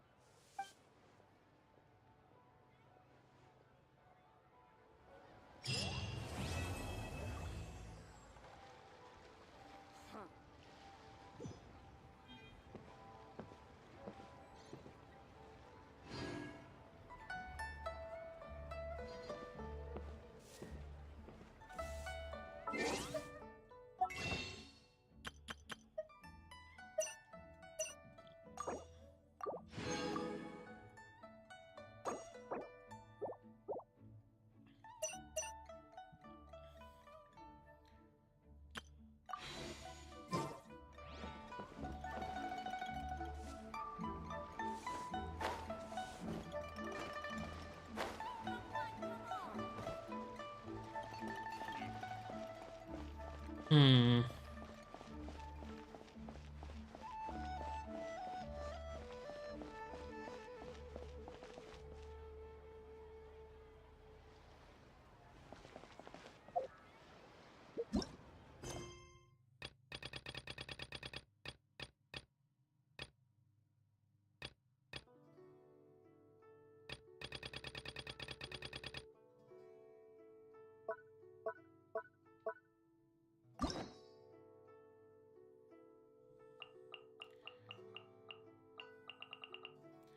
Well, that leeway one is done, so it'll be all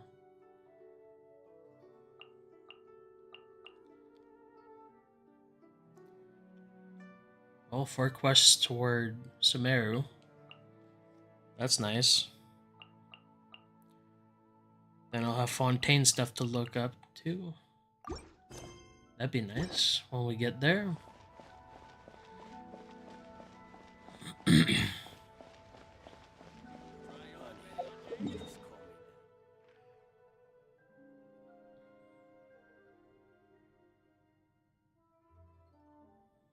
Hmm. Oh, I know what I could do.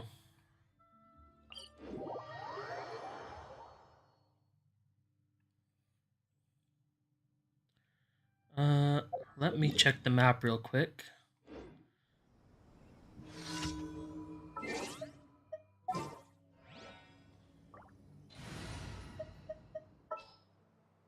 I'll keep an eye on you.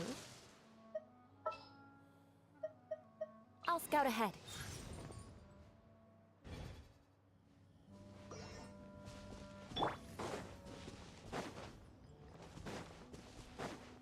Hip. Hua. Gig. Ha. Hip. Hup. You're in for a little shock. You've been a naughty boy.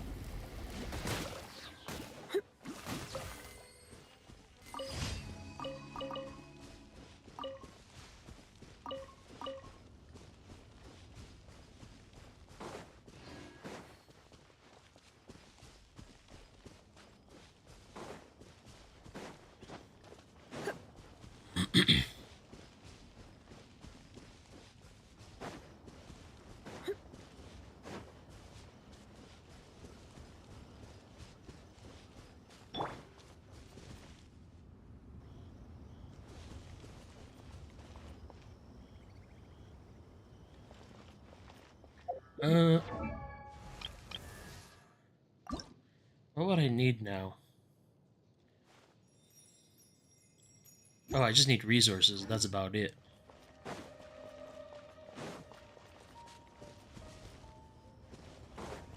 You know what? Let's do it.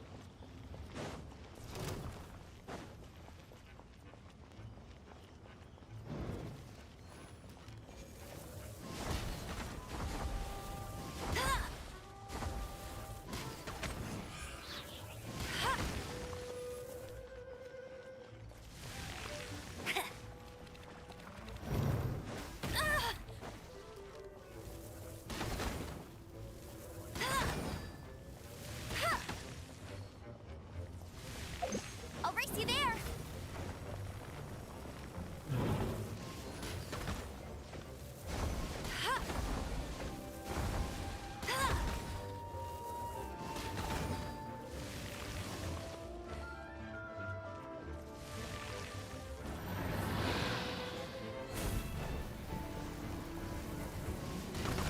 No one escapes my sights.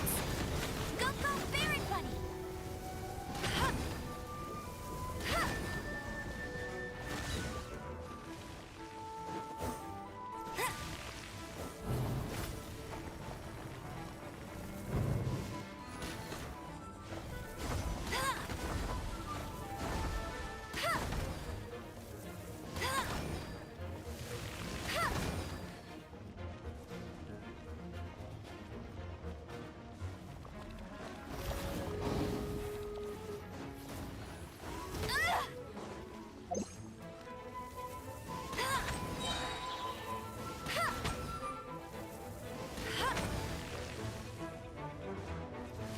Right at the halfway point.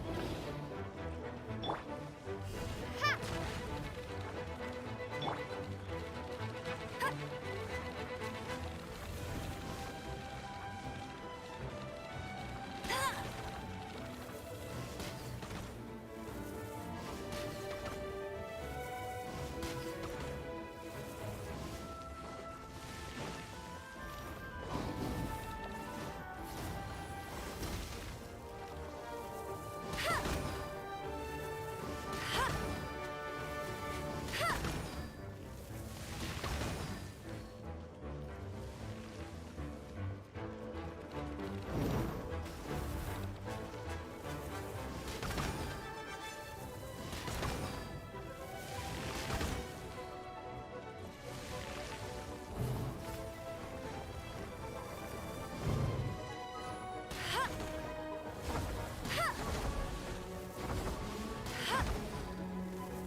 can't keep up with me. Huh.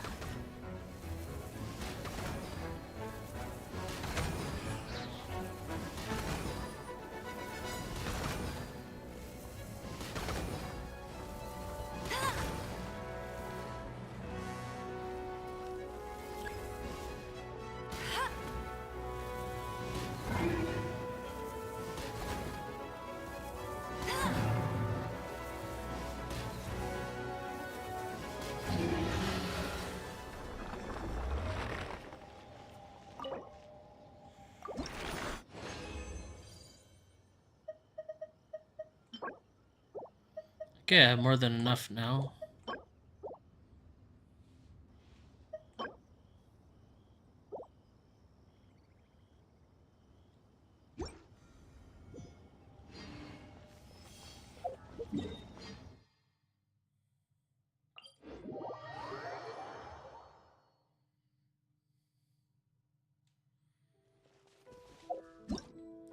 Because I'm pretty sure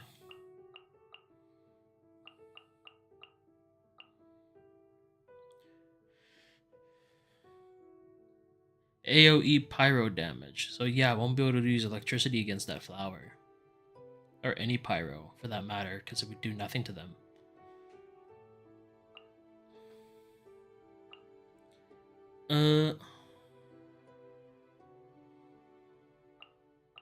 Danger wouldn't work.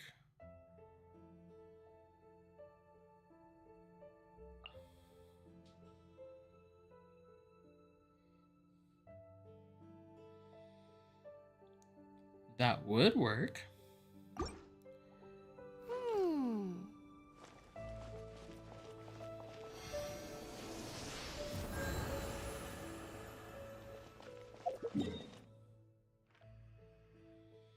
I'd say water and ice would be probably good against fire. Well, one thing at a time.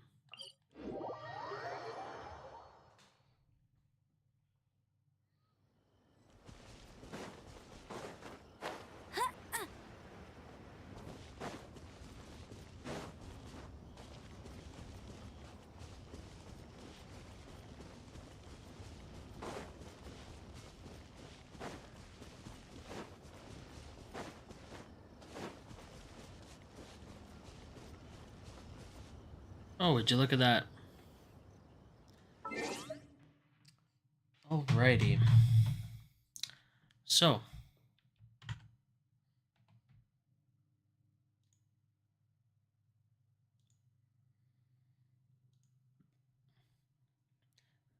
That should be all for today. I hope you enjoyed it. I know I did. It's fun getting to know the characters just a bit more.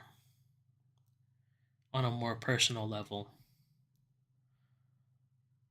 Well, to an extent.